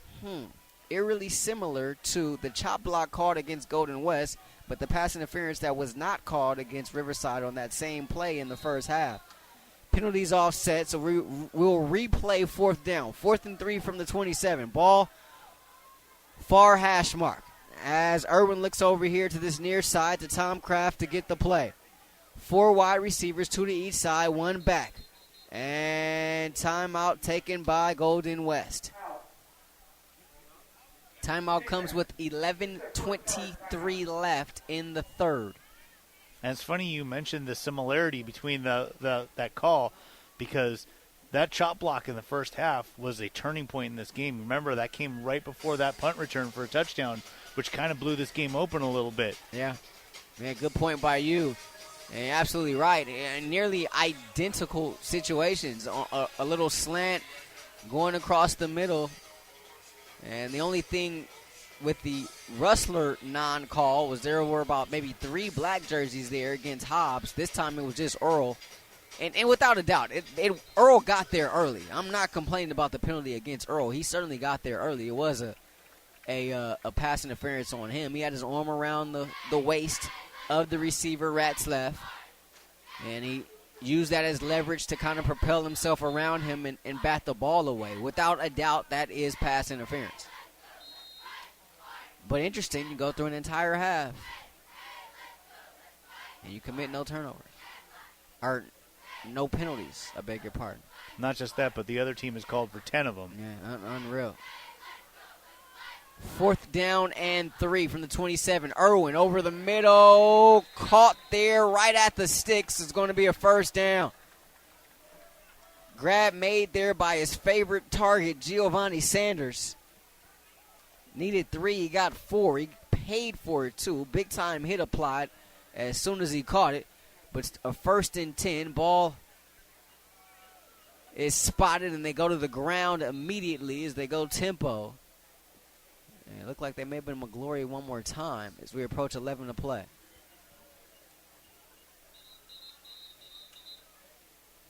Official timeout. Injury. And we got an injured player on the turf for the Rustlers. That looks to be Ale. Moses Ale rolling around on the turf, appearing to be in some sort of pain. And that's the 3rd Rustler we've seen the trainers have to come out for today.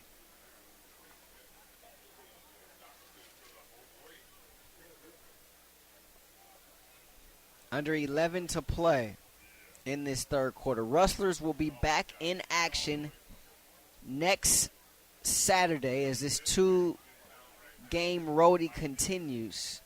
They'll be at Saddleback, 6 p.m. kickoff. We'll have it for you right here on SportsNetUSA.net. So you go through this tough stretch. Not only do you have to play arguably the 2 best teams in the conference, but you got to play them both on the road as well, Matt. So you get Riverside here tonight, and you got to go to South OC to take on Saddleback. Yeah, it's a killer of a schedule. Yeah, brutal. But you take a look at Riverside's schedule, and they have something similar to what the Rustlers had last year. Riverside this year is taking 3 trips to San Diego. Or they have 3 scheduled trips to San Diego. Of course, the drive to San Diego, not as long from here as it is from Huntington Beach.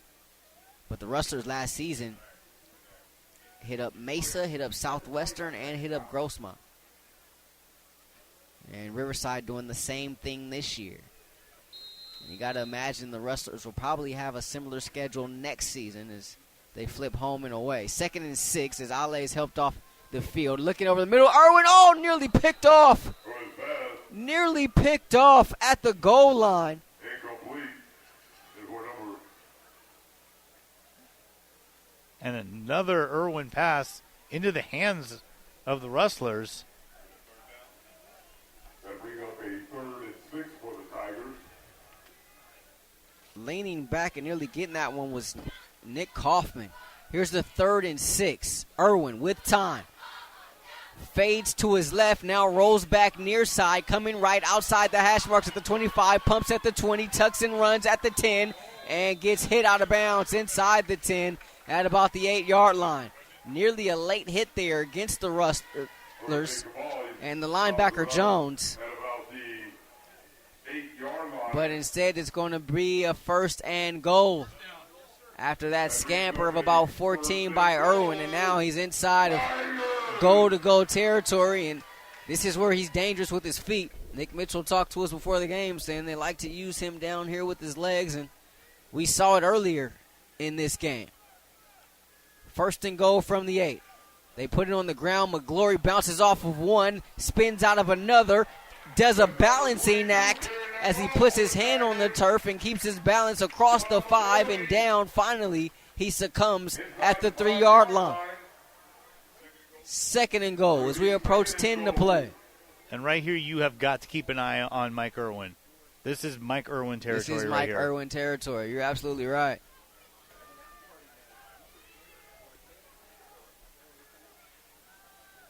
Twin wide receivers. They give it to McGlory. Up the gut. Bounces off the first tackle. Going left and dives into the orange painted end zone. Touchdown Tigers. 34-6 Riverside.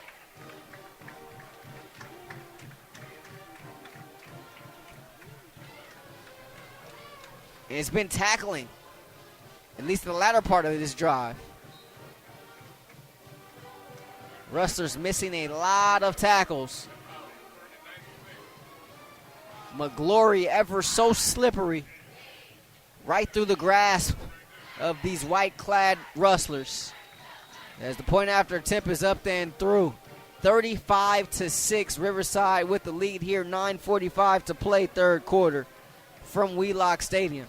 Rahshaun, Haylock, Matt Rogers here with you, and you gotta wrap up. You gotta tackle. Yeah, and the Tigers really riding Jamal McGlory today.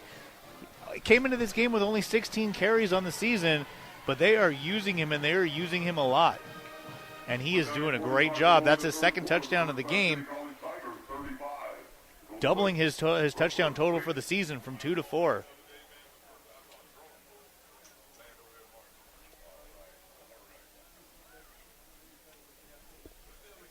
So these Rustlers facing an uphill climb here. Trailing 35-6, 9:45 to play in the third. Going up against the number 1 team in the country. Coming in, you know they can score points in bunches. And we've seen them do so far here tonight. Very success for these Rustlers offensively as Branson takes the kickoff on his own end line and angles right. Ran out of bounds at the 18-yard line. We've seen a couple of really good drives for the Rustlers. We've also seen a lot of 3-and-outs. 17-yard line. That's going to be first down for the Rustlers. That's tough. Talk about the varied success. Crenshaw 51-0 winner over Dorsey last night in that rivalry. At some point, if you're Nick Mitchell, you have to wonder at what point does he abandon his run-first strategy and just put the ball into Zach Lewis's hand and say, go out there and throw the ball. They hand it off, and getting around the edge is Morant. And Morant with the big gain there. He got the first down and a little bit more across the 30-yard line. Biggest gain of the night from Morant right there. Yeah, he's had a rough one. Actually, they mark him out of bounds at the 28. Still enough for a first down, though, however, as we approach 9.5 in this third quarter. Rustlers with the ball trailing 35-6. Lewis, play fake over the middle. Oh, picked off. Dorso running to his own man, stays on his feet, and gets into the end zone.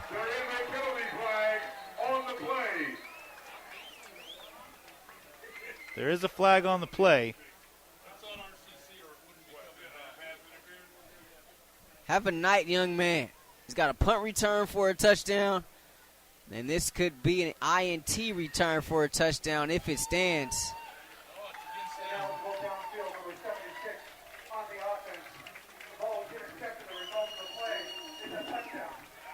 And so that flag goes against the Rustlers. Ineligible man downfield. And the Tigers celebrate that pick six. What a game for Dorso. It feels like we've been saying his name all night long.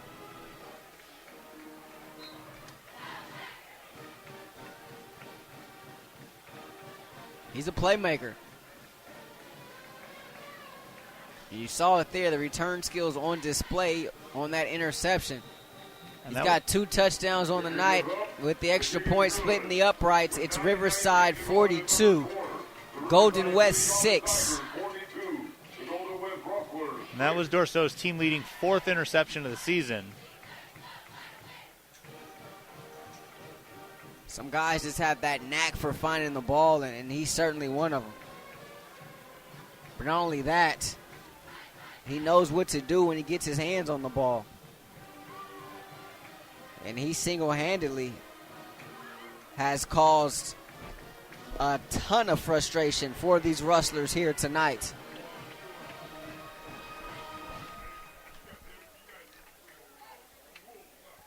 Yeah, it feels like every time the Rustlers get something, just a little something going, Dorso is there to just suck all the air out of them. I mean, the punt return for a touchdown. After Golden West scored their touchdown, Dorso had that kickoff return into Rustler territory, and then now the interception return for a touchdown. Kickoff taken inside the 5 by the Rustlers and returned up to the 25-yard line. That was Jones there. 25-yard line. That's where the Golden West Rustlers will take over. It'll be first down. Clock operator, please set the clock to 9 minutes. In case you're wondering, Thank you. Tiger fans, if you're all not already, be sure to follow RCC. Zach Lewis remaining in this game. Stay up to date with all things in Tiger Athletics. Richard Wagner no longer a member of this team. RCC Athletics on all social media outlets. He left the team earlier this week. And so Lewis is really the guy as they go with the option to start this one. Jason Wilkinson is the backup in case something were to happen to Lewis. But that's not something that Mitchell or company would want to see. And that was the first option we've seen in the game when we spoke to Coach Mitchell before the game, and he told us that option play is going to be seen a lot less without Espinoza in there.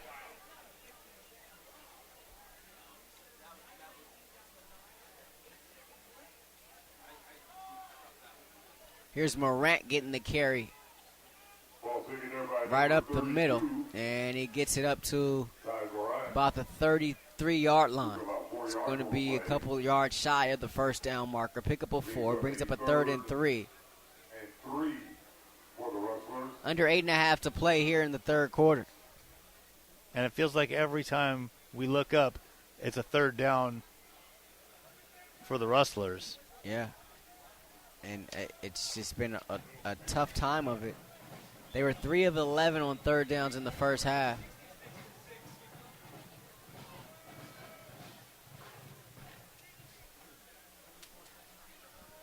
Three seconds left on the play clock as the snap is made, and here's Jackson running hard, lowers his shoulder and runs right through a Tiger at the 40-yard line, a first down and more as he picks up 8 there, and Rustler's able to convert a 3rd down there.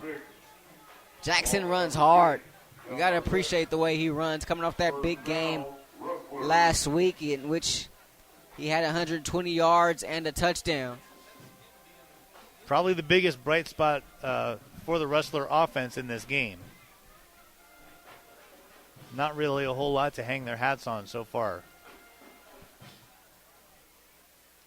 7:22 left. Snap taken chest high, delivers in the flat. Morant, and he gets drilled as soon as he catches it at the 40-yard line. That was Estes coming up and making the hit.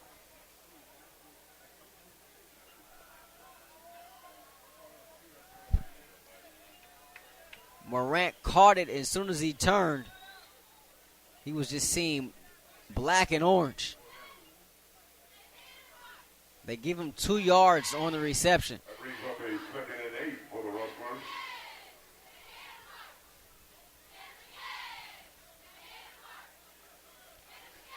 Ball at the Rustler 42-yard ine, far hash mark. They send Jackson in motion near side. They hand it off Morant. He tries to go off left guard, and his legs are taken out from underneath him. He's tackled So the Rustlers still happy to just continue running the ball despite being down big on the scoreboard.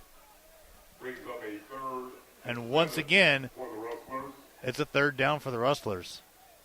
Scott Barola, freshman out of Redlands, making the stop there. And as you mentioned, another 3rd and long. 3rd and 7 as we approach 6 to play.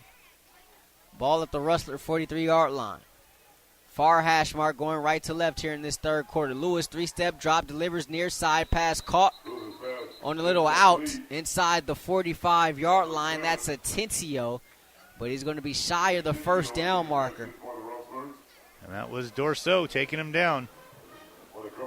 I mean, 3rd down, you got to find the sticks and run to him, right?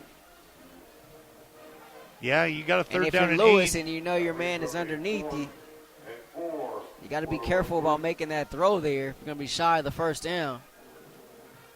They pick up just 3 there, brings up a 4th down and 4, and here comes Max Casper once again to punt as we approach 5:15 to play in this third quarter. Here's the snap. The left-footed boot is high, spiral kicking. Taking inside the 20, making the first man miss, doing some dancing, and we got some movement up this near sideline. RCC at the 30, at the 20, at the 10, end zone, touchdown, Tigers. Rolandis Whitener Jr.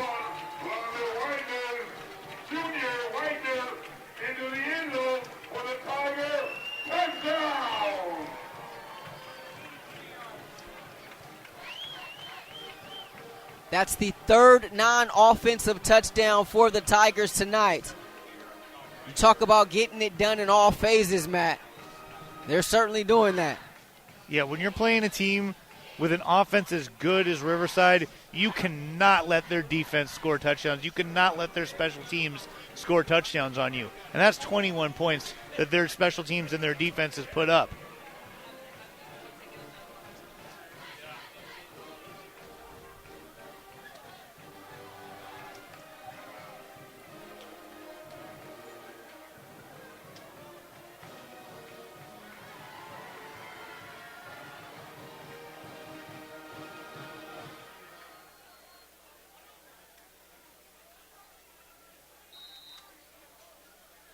The delay was a couple of officials had to run some 40 yards to get underneath the goalposts to be ready for this point after attempt.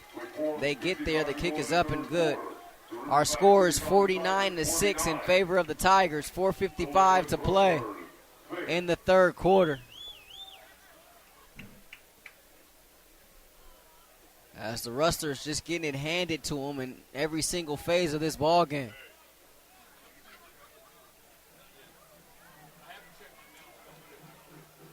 And things started out so bright with those 3 interceptions to start the game, and it just seems like nothing has gone right since.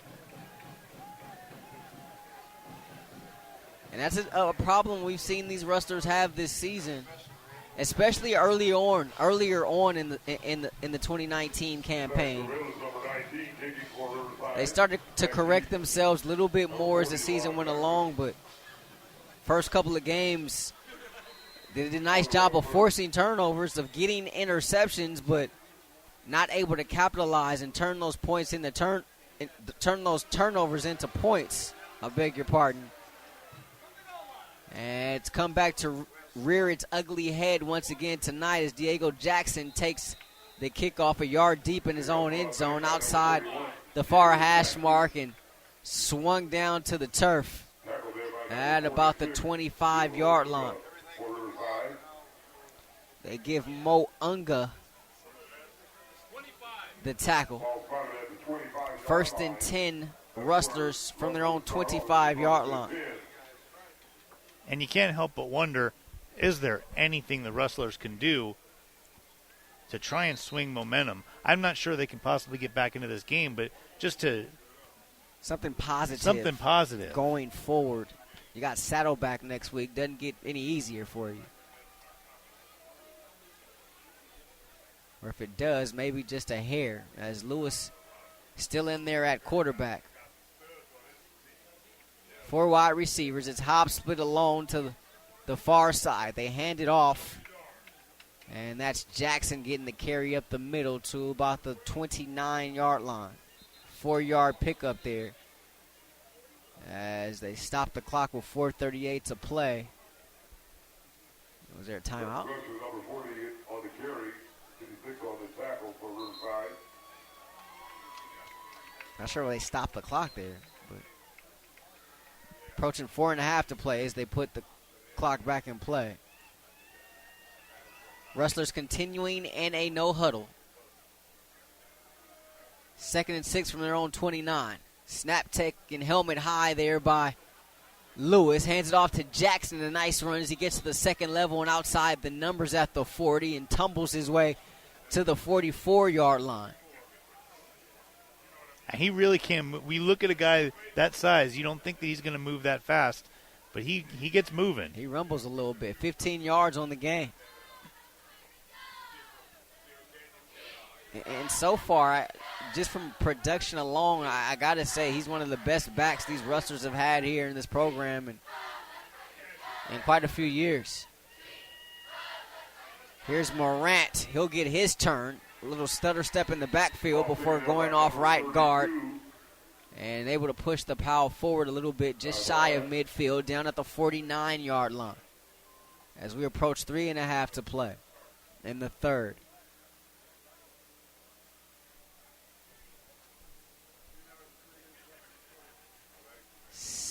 Third down and 5. Well, the scoreboard says third. The box says second down. Here's Jackson catching it in the flat. Jackson gets it across midfield and taken down around the neck, just shy of the 45-yard line. Stop made there by Victor Terry, the sophomore linebacker out of Watts.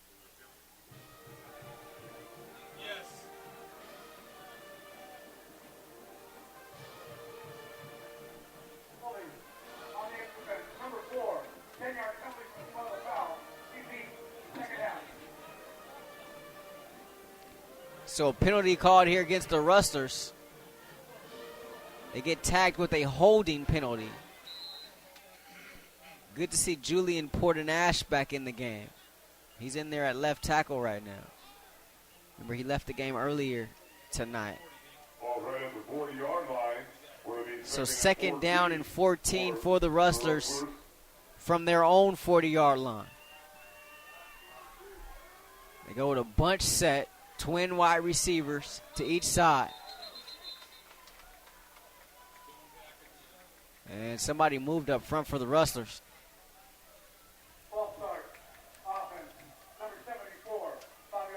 And it's just becoming a comedy of errors.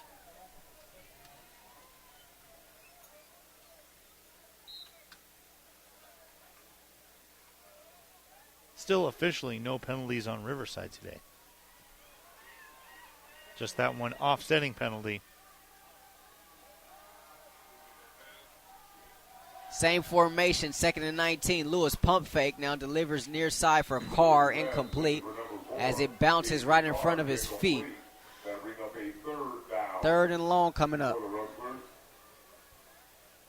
That one didn't have much of a chance as Lewis had pressure in his face immediately. Looked kind of like a Steph Curry bounce pass there.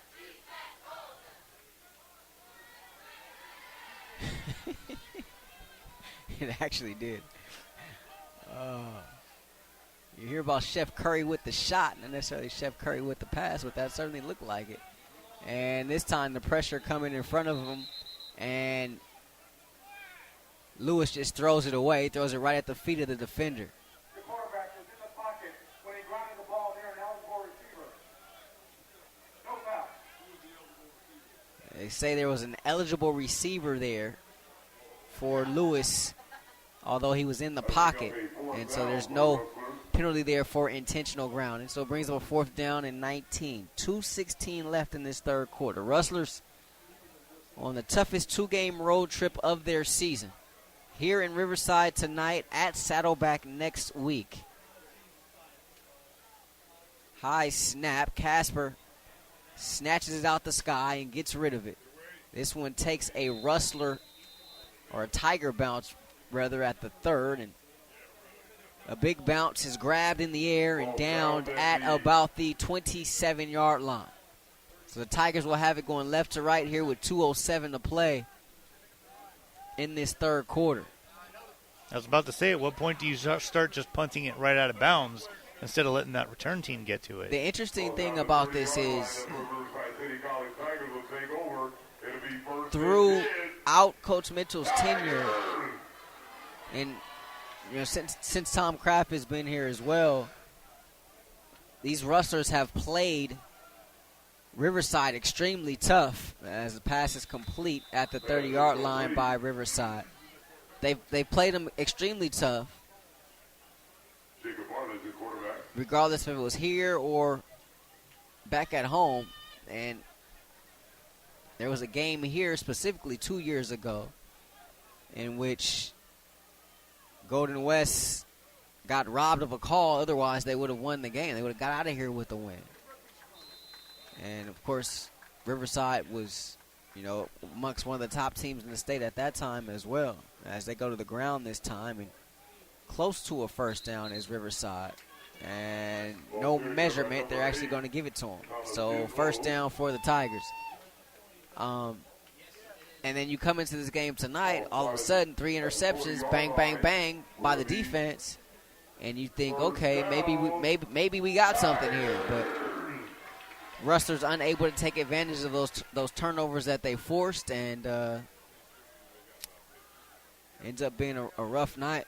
This Riverside offense woke up, but not only did the offense wake up, so did the special teams as well as the defense, which has been solid all night tonight for the Tigers as they set up a wide receiver screen and pickup of 1 there as the Rustlers make a nice stop. Saylu Cook there in there on the stop for Golden West as we approach 30 seconds to play here in the 3rd.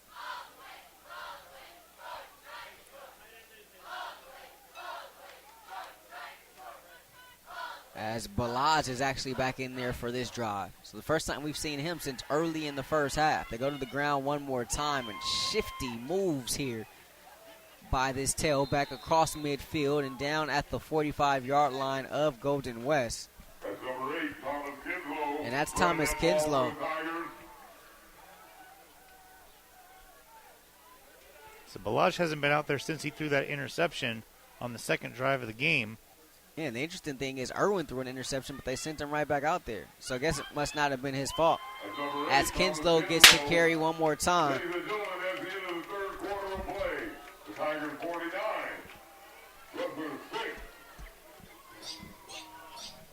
So that takes us to the end of the 3rd quarter. 49-6, Tigers on top here from Wheelock Stadium. Rahshaun, Haylock, Matt Rogers here with you tonight. And it's been a rough one, to say the least, for the Rustlers. Yeah, I can't think of a single good thing to say about that third quarter for the Rustlers. Just nothing went right in that quarter.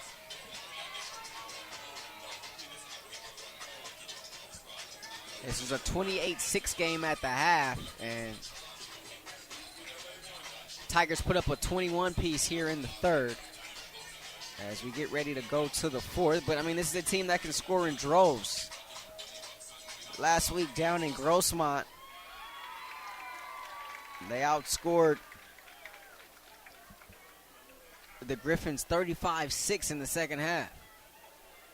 691 yards of total offense a week ago, so they are without a doubt explosive offensively. Anytime you got a team coached by Tom Kraft, you know offensively they're going to put up a lot of yards and a lot of points. They had 116 points in their last 2 games coming into this one. Yeah. So they're putting up points like crazy this year. Yeah, and that's why, you know, they're talking national championship around here. Of course, it's a little different in California when you consider brings up a 3rd and short for the Tigers. it's got to be some sort of a mythical national championship. Marty hands the ball off to number 8. As California teams don't play the other community colleges in the National Community College, the NJCAA.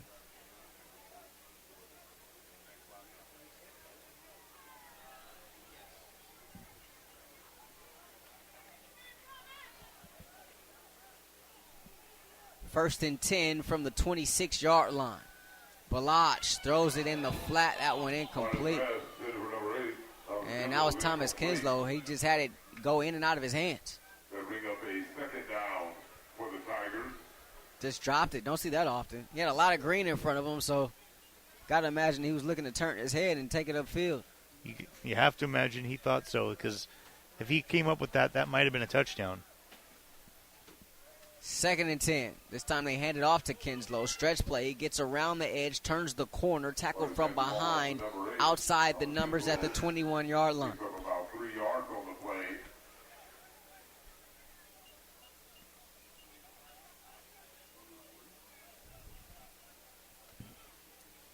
Big La Matia over there making chase against the much smaller, swifter Kinslow.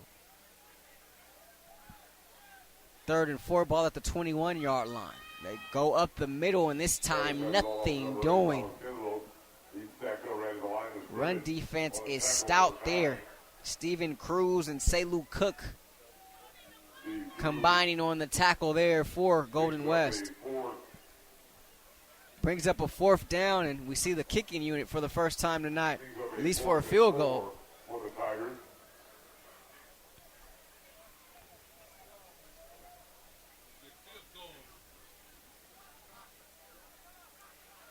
This one going to be from 37.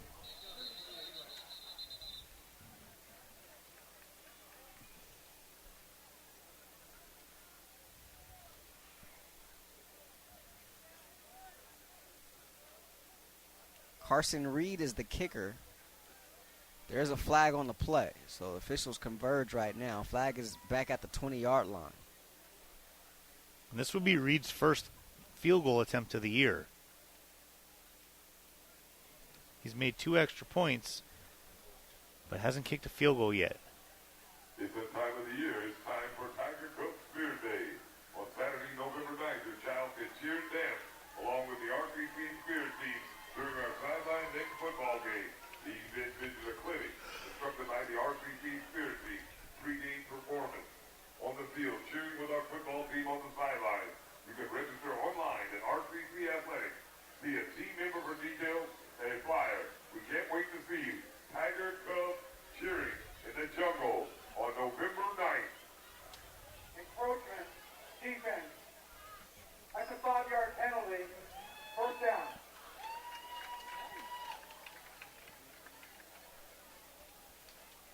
So that one goes against the Rustlers. 5-yard penalty makes it a first down for Riverside.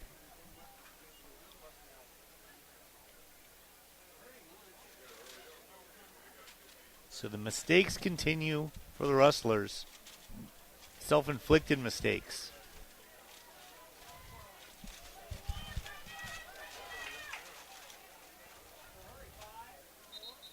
Looked like somebody got a head start for the Tigers.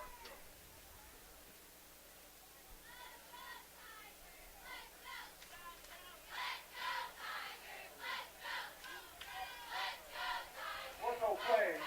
There was no play. Ready for play and not be triggered.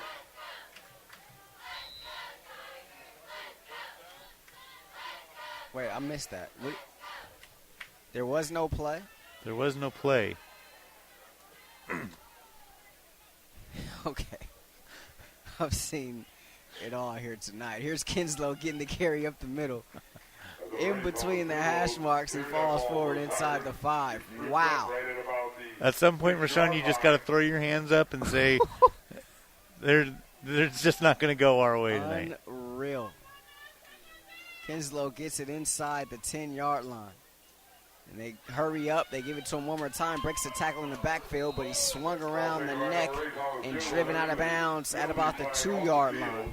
There is a flag on the play, however.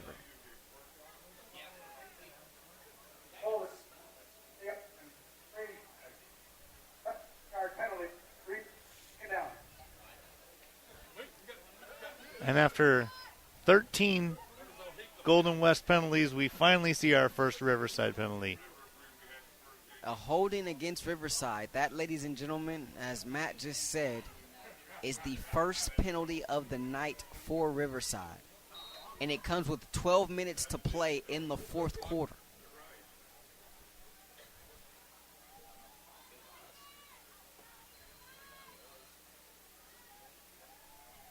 "48 minutes into this game, we finally see our first penalty against the home Tigers.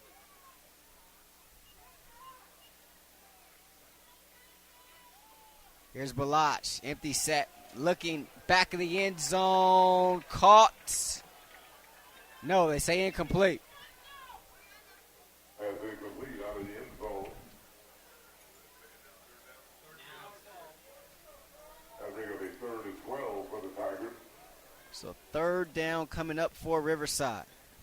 And going back to the penalties, Tigers came into this game one of the most penalized teams around. I mean, they were averaging 14 penalties per game coming into this game, and we're sitting here in the fourth quarter. They've got 1.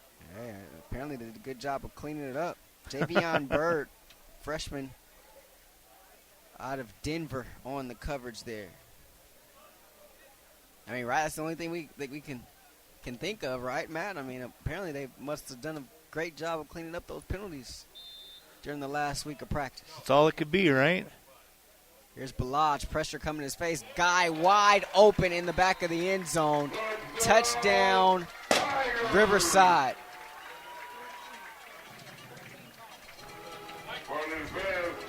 That was Isaiah Leith, the freshman out of Portland, Oregon.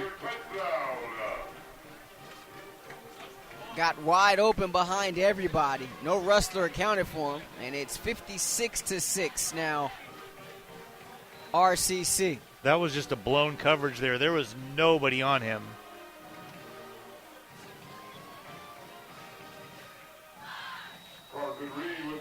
Extra point is good by Carson Reed. Isaiah Leith, his first touchdown of the year right there. The Riverside City College Tigers, 57. So 11:25 to play here in the fourth. And RCC looking every bit like the number 1 team in the country. Correction, 56.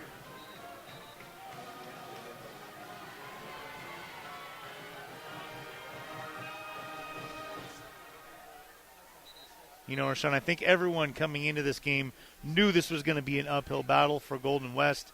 I don't think anyone was expecting this. Yeah, it's tough. I think there was some optimism that Nathaniel Espinoza would be back this week. He appeared to be walking around pretty good last week when we saw him, and it seemed to be progressing very well. That's not to say that he's had any setbacks, but you're dealing with a high ankle sprain. I mean, those things are tough and they are tricky. And so obviously we wish him a speedy recovery and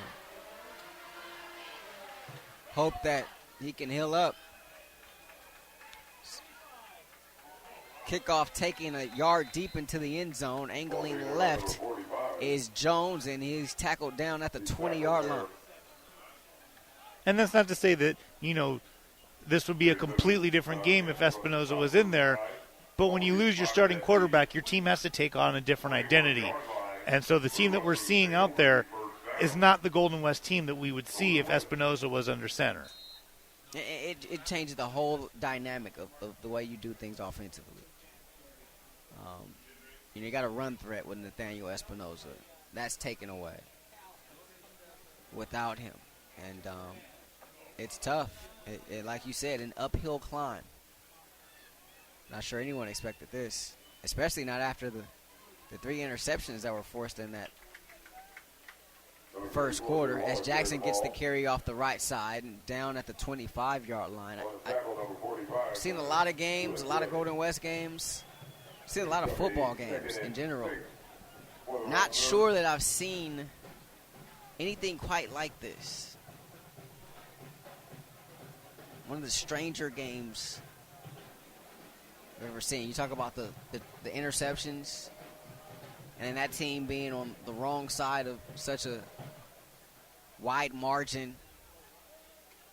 Talk about a team not committing any penalties for the first 48 minutes of a game. I mean, this is next level stuff here. I mean, I came into this game, Rahshaun, thinking that the number one key to the game for the Rustlers was to win the turnover battle, and they're +4 in the turnover battle. And you look at the scoreboard, and you would have no idea that was what was happening. It's very, very creepy. I mean, Halloween's next week, right around the corner, so talk about some creepy stuff. Unreal. Here's Jackson, and Jackson with some open space. Second level and beyond up to the 40-yard line. 16-yard pickup and a first down for the Rustlers as Devin Jackson continues to run hard here for Golden West.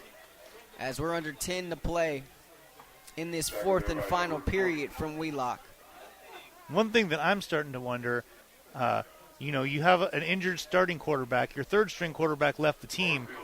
How long do you leave Zach Lewis out there in this game where you clearly are not going to be able to come back? Interesting point, because you don't know if Espinoza is going to be back next week. And if that's the case, then you're certainly going to need Zach Lewis in there. I think that's a great point that you make. However, they've been committed to the running game. They've continued to run, even though down by a wide margin. They haven't gone pass heavy, pass dominant whatsoever. Through 3 quarters, Lewis had just 25 attempts. And you think facing an uphill climb with Jared Goff, the Rams got down by 20 at home against Tampa Bay. He threw the ball some 50, 60 times in that game. Yeah. So that's not what we're going to see from Zach Lewis here tonight. No, Mitchell had his game plan. He's sticking to it, and he's going to stick to it through the end of this game, no matter what the score on the scoreboard says. Jackson gets another carry, gets it up to the 47-yard line near hash mark. 3rd down and 3. So you figure if Lewis is just turning around and handing it off, then there's not much in the way of injury concerns there for your now starting quarterback. Jackson still in there at tailback. Play fake. Lewis delivers over the middle, caught 40-yard line of Riverside. And that was Branson making the catch. 13-yard pickup there from Lewis to Branson. As a whole line change comes in for Riverside defensively. We're under 8 to play here in this fourth quarter. 3 wide receivers. They go to the ground one more time. Jackson try the left side outside the numbers at the 40, turns the corner and hurdles the 35-yard line and down at about the 30. And Jackson continuing to run strong here, and he picks up 10, and that is another Rustler first down. And he's got to be approaching 100 yards by now. Or at least it should be. Let's see. There is a flag on the There's field. a flag back at the 40. Number 5, Golden West. That's a 10-yard penalty. Repeat first down. So block in the back against the Rustlers. That was Jeremiah White with the block in the back. Wow. Unreal. I've never seen anything like this before. It's just unbelievable. I mean, it's one thing to see a lot of penalties, but for them all to be on one team. I mean, you talk about the scale, like those balancing scales. One's like literally all the way on the ground right now, and the other one is all the way up at the top of its ledge. Unbelievable. Lewis going to roll this time. 1st and 20 from midfield. Rolling at the 40. Just going to throw it away to the Riverside sideline. Heavy pressure put on him there that time by Riverside defensively. Quarterback will out of the pocket. Reach the line of the game with the incomplete pass. 2nd down. Redondo lets us know that Lewis was outside of the pocket, so he was free to throw that one away. It was Elton Adigiwu, the freshman out of Etowanda High School. 2nd and 20 from midfield for the Rustlers.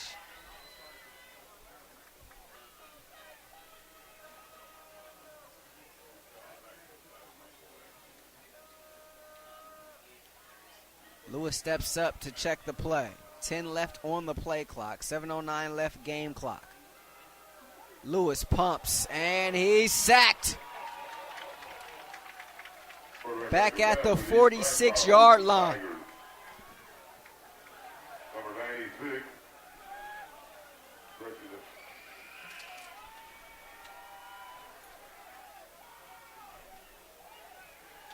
And that right there, Rahshaun, is the concern that you got to have keeping Zach Lewis out there in this game that's already gotten away from you. Sack made by number 98. No 98 on our roster, so we beg your pardon for that. 3rd and 24 from the 46. 6:26 left in the ball game. Rustlers down 56-6, and Zach Lewis takes a timeout. Didn't like what he saw there. Maybe a little confusion offensively there for the Rustlers. Golden West Rustler football on SportsNetUSA.net is brought to you in part by Miller Toyota of Anaheim. Used car deals, new car deals. What kind of deal you want? They surely got it. Make sure you hit up the fine folks at MillerToyotaofAnaheim.com, located at the 91 and Euclid, and on the web at MillerToyotaofAnaheim.com. Miller Toyota of Anaheim supports community college sports and education. Rahshaun, Haylock, Matt Rogers here with you as October comes to a close here for this 2019 football season. Rustlers happy to turn the page, at least on this final October night in 2019. Final Saturday night, that is. Yeah, this is certainly more trick than it is treat tonight. You said it. I couldn't have said it any better, partner. 3 wide receivers. They hand it off to Tajay Morant, who turns the corner. They actually tried to turn the corner, kind of strung out as he angled left, shy of midfield. He was pushed out of bounds at about the 49-yard line, and that brings up a 4th down. Clock continues to run with 6:10 to play. If you were with us at halftime, you heard all the pageantry in the background. That was the Riverside marching band and color guard, and year after year, consistently, they continue to be amongst the top in the state, if not the nation, as far as marching bands go, especially at the community college level. High snap by Branson. And then there was contact with the punter there. And there's a flag. There is a flag after that play. Riverside trying to plead its case there, but I don't think anything doing. Looks like that's... Personal foul. Rushing the kicker, number 26 for Riverside. 15 yards by rule, automatic first down. No number 26 on our roster, so apologize for that. But it is a first down for the Rustlers with 5:42 to play. Rustlers, in case you're joining us late, on 3 consecutive possessions, defense was able to pick off 3 passes inside of RCC territory but could not capitalize. Tigers finally got their bearings and were able to score 21 straight. Rustlers got on the board with a touchdown to make it 21-6, missed the extra point, and it's been all Riverside ever since. As the ground game continues to be the preferred method of choice for Nick Mitchell and the Rustlers here tonight, as Ben Valier gets that carry up to the 35-yard line of RCC, brings up a 2nd down and 8. Tigers tonight have touchdowns in all 3 phases, including 2 punt return touchdowns and a pick 6. They've played both quarterbacks, but it's really been one, and that, of course, being Mike Irwin, who has gotten the lion's share of the reps tonight as Vire gets the carry once again up to the 32-yard line. 3rd and 5 coming up for the Rustlers as we're nearing the 4.5-minute mark in this fourth quarter. It's funny though. You look at the stats, and last week Riverside threw for over 500 yards in their game. Rustlers have held them to under 200 yards passing in this game. But you look up at the scoreboard, and they're down 50. Lewis goes down again. He's sacked on the play, and he's not happy. And him and Tanner Branson not on the same page, and he walked over to Branson. He's letting him have it. He's letting Branson have it. Highly upset. Didn't see the route run by Branson, but not sure if he broke it off or not, or whether it was the wrong route or not, obviously. But whatever Branson did was not liked very well by Lewis, as he continues to have some words for his teammate. Well, that was the 3rd sack of the second half for Riverside after not getting any in the first half. And the timeout taken by Riverside, or by Golden West, I beg your pardon. 3:45 left. Rustlers will try to lick their wounds against Saddleback. That one will be at Mission Viejo High School next Saturday night, 6 p.m. kickoff. We'll have it for you right here on SportsNetUSA.net. And that's not really, it's going to be a little bit easier, Rahshaun, but it's not going to be much easier than this. Just a little. But it's normally the Rustlers play Riverside tough and have their issues with Saddleback. Historically, at least over the last 10 years or so. One can only hope it's the opposite this year. And you can only hope. So we shall see. Lewis looking up the seam for Atencio. Oh, what a grab! He rocked the baby to sleep and got in the end zone. Touchdown, Golden West. Nice over-the-shoulder grab by David Atencio. 41-yard touchdown strike from Lewis to Dave. And the Rustlers get in the end zone for the second time tonight. And you talked about something positive, Matt. Maybe that's something positive. That might be what they need to hold on to coming out of this game. Redondo in to attempt the point after. Nice snap, beautiful hold. Kick is just as gorgeous. And it's 56-13 with 3:38 to play here. Atencio now with touchdowns in consecutive games as he continues to lead this team in receiving. Now 5 touchdown catches on the year. And that was just a perfect pass by Zach Lewis. That was a dime and Lewis is someone who struggled with the deep ball, but he threw an absolute dime there. And Atencio did a nice job to make the adjustment, catching it over his shoulder. He was looking to his left and ended up having to make the grab over his right shoulder as he was falling inside the orange painted end zone here at RCC to our right. And you talk about something positive. And that was the first touchdown for Lewis today after throwing 4 of them last week. Yeah. Speaking of which, you begin to think about the bounce back, and obviously that right there is a good play. One of a handful of good plays these Rustlers have made here tonight, and what has just been a weird, creepy game here for the Rustlers. As Casper will put it on the tee, and the lefty end over end boot bounces at the 6 and taken on a hop at the 3, and speed burst here to this near side outside the numbers and tripping up.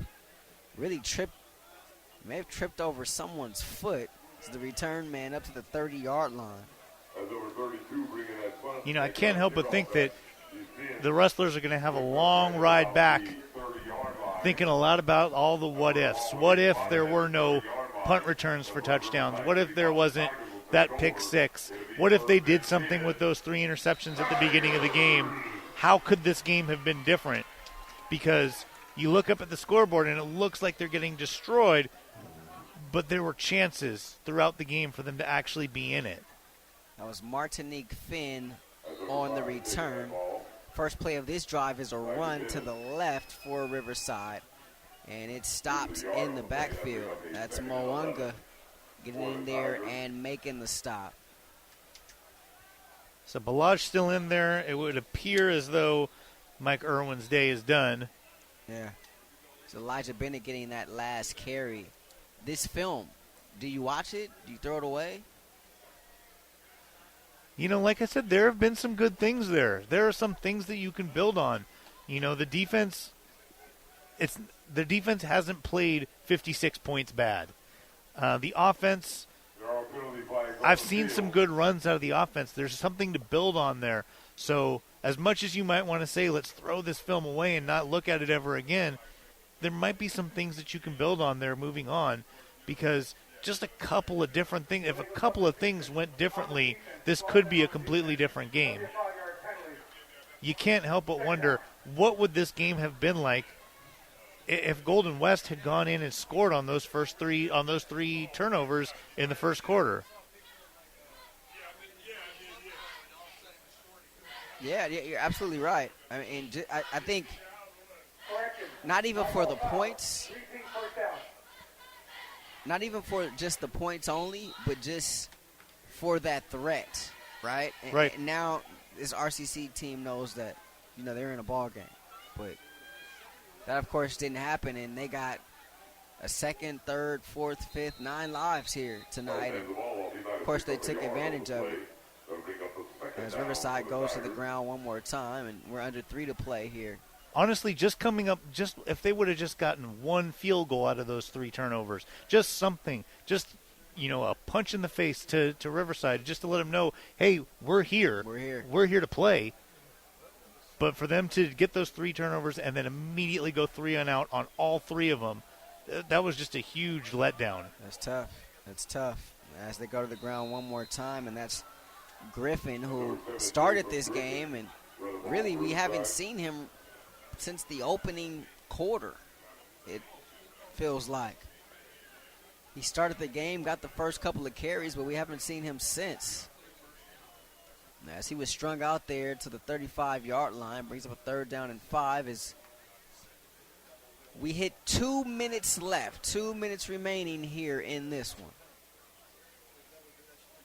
Griffin gets to carry one more time off the right side, tries to bounce it outside the hash marks, right in between the numbers. He's taken down shy of the 40-yard line at about the 38. And a 4th down coming up.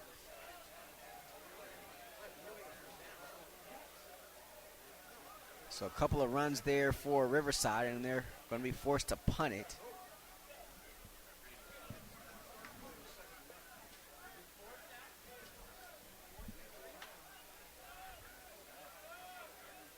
So you get the ball back here. Do you just run the clock out, or do you try and get that garbage touchdown just so you have a little something to build on going into the next game? And pressure there, nearly blocked by the Rustlers. Here's the punt return, breaking a tackle and making another guy miss for Golden West, getting it up to about the 35-yard line. 35-yard line. That's where the Rustlers will take over. It's Nick Kaufman, the freshman out of Germany. Going back to your question, it's a tough one.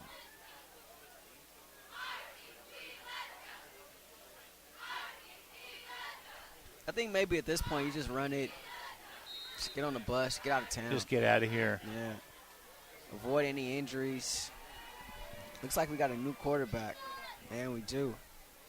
And that is Jason Wilkinson in there at quarterback. And Rustlers put it on the ground for the first play. Or they go to the ground for the first play of this drive. That's Vire up to the 35-yard line. And he really got back to the line of scrimmage. No gain there, and brings up a 2nd down and 10. Rustlers have to run one more play before they can get out of here and begin to try to turn the page and flush their memories of this one. Wilkinson going to run it himself. He keeps it across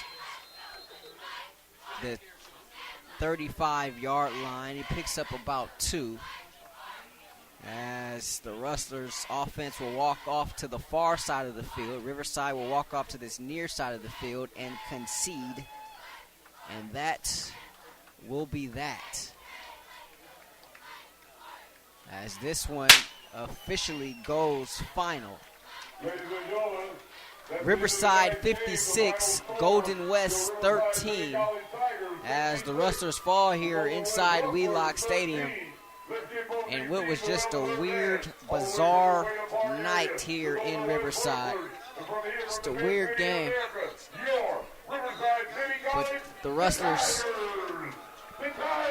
have to try to bounce back after falling to the #1 team in the country. We'll step aside. We'll come back with some stats and wrap this one up for you. This is Rustler Football on SportsNetUSA.net. Welcome back to Wheelock Stadium. Riverside giving it to the Rustlers as Golden West takes one on the chin here tonight, 56-13. Rahshaun, Haylock, Matt Rogers here with you to wrap this one up. You take a look at the total offense, 70 plays for Golden West, 292 yards, 62 plays for Riverside, just 323 yards, but they score 56 points. Of course, 3 of those touchdowns came that were non-offensive. But we looked at it at halftime. It was the time of possession. Rustlers, of course, own that in the penalties. 15 for 103 for Golden West, 2 for 25 for Riverside, Matt. Well, and another thing that really sticks out to me, 319 yards in return yardage, kickoffs and punts. They just were set up in great field position. Two punt returns for touchdowns. The kickoff returns were always good. The punt returns, they were putting themselves in great field position all throughout this game. With their return game, their special teams really stepped up in this game. Yeah, 220 yards on 5 punt returns for Riverside. So obviously some things to clean up there for the Rustlers. Alec Rake had 5 tackles, 1 TFL. Jonathan Earl, 4.5 tackles, 1.5 TFLs to lead the Rustlers defensively. Zach Lewis finished 14 of 28, 155 yards, a touchdown, and he threw that pick 6. He was sacked 3 times. Devin Jackson had 65 yards on the ground on 11 carries, and Tajay Morant got into the end zone on 17 carries and 41 yards. Mike Irwin, 11 of 22, 124 yards, a touchdown, 2 interceptions. Jacob Barlage, 3 of 6, 22 yards, a touchdown, and an interception for Riverside. As both quarterbacks played, both quarterbacks were intercepted. But the Rustlers just could not capitalize off those turnovers that they forced tonight. 3rd downs, you talked about it all night, Matt. 6 of 19 for the Rustlers on 3rd down. So, Rustlers will try to bounce back next week as they will be in Saddleback to take on the Gauchos. That one will be at Mission Viejo High School, and we'll have it for you right here on SportsNetUSA.net. Matt, appreciate you stepping in and pinch hitting tonight. Absolutely. Appreciate it. Thanks so much for being here. Matt Rogers joining us here on the broadcast tonight, and so special thanks to him. Special thanks to Coach Mitchell, as well as Nico Valle for getting us all set up here at RCC. Ed Ford is the operations manager here for SportsNetUSA.net. So for all of us at SportsNetUSA.net, I'm Rahshaun Haylock saying good night from Riverside, where the Tigers knock off the Rustlers tonight, 56-13. Rustlers drop to 3-4 on the year, 1-1 in Southern League play, while the Tigers improve to 7-0, 2-0 in Southern Conference play. Good night from Riverside. We'll see you next week, hopefully out in Mission Viejo for the Rustlers and Saddleback. This has been Golden West Rustler Football right here on SportsNetUSA.net.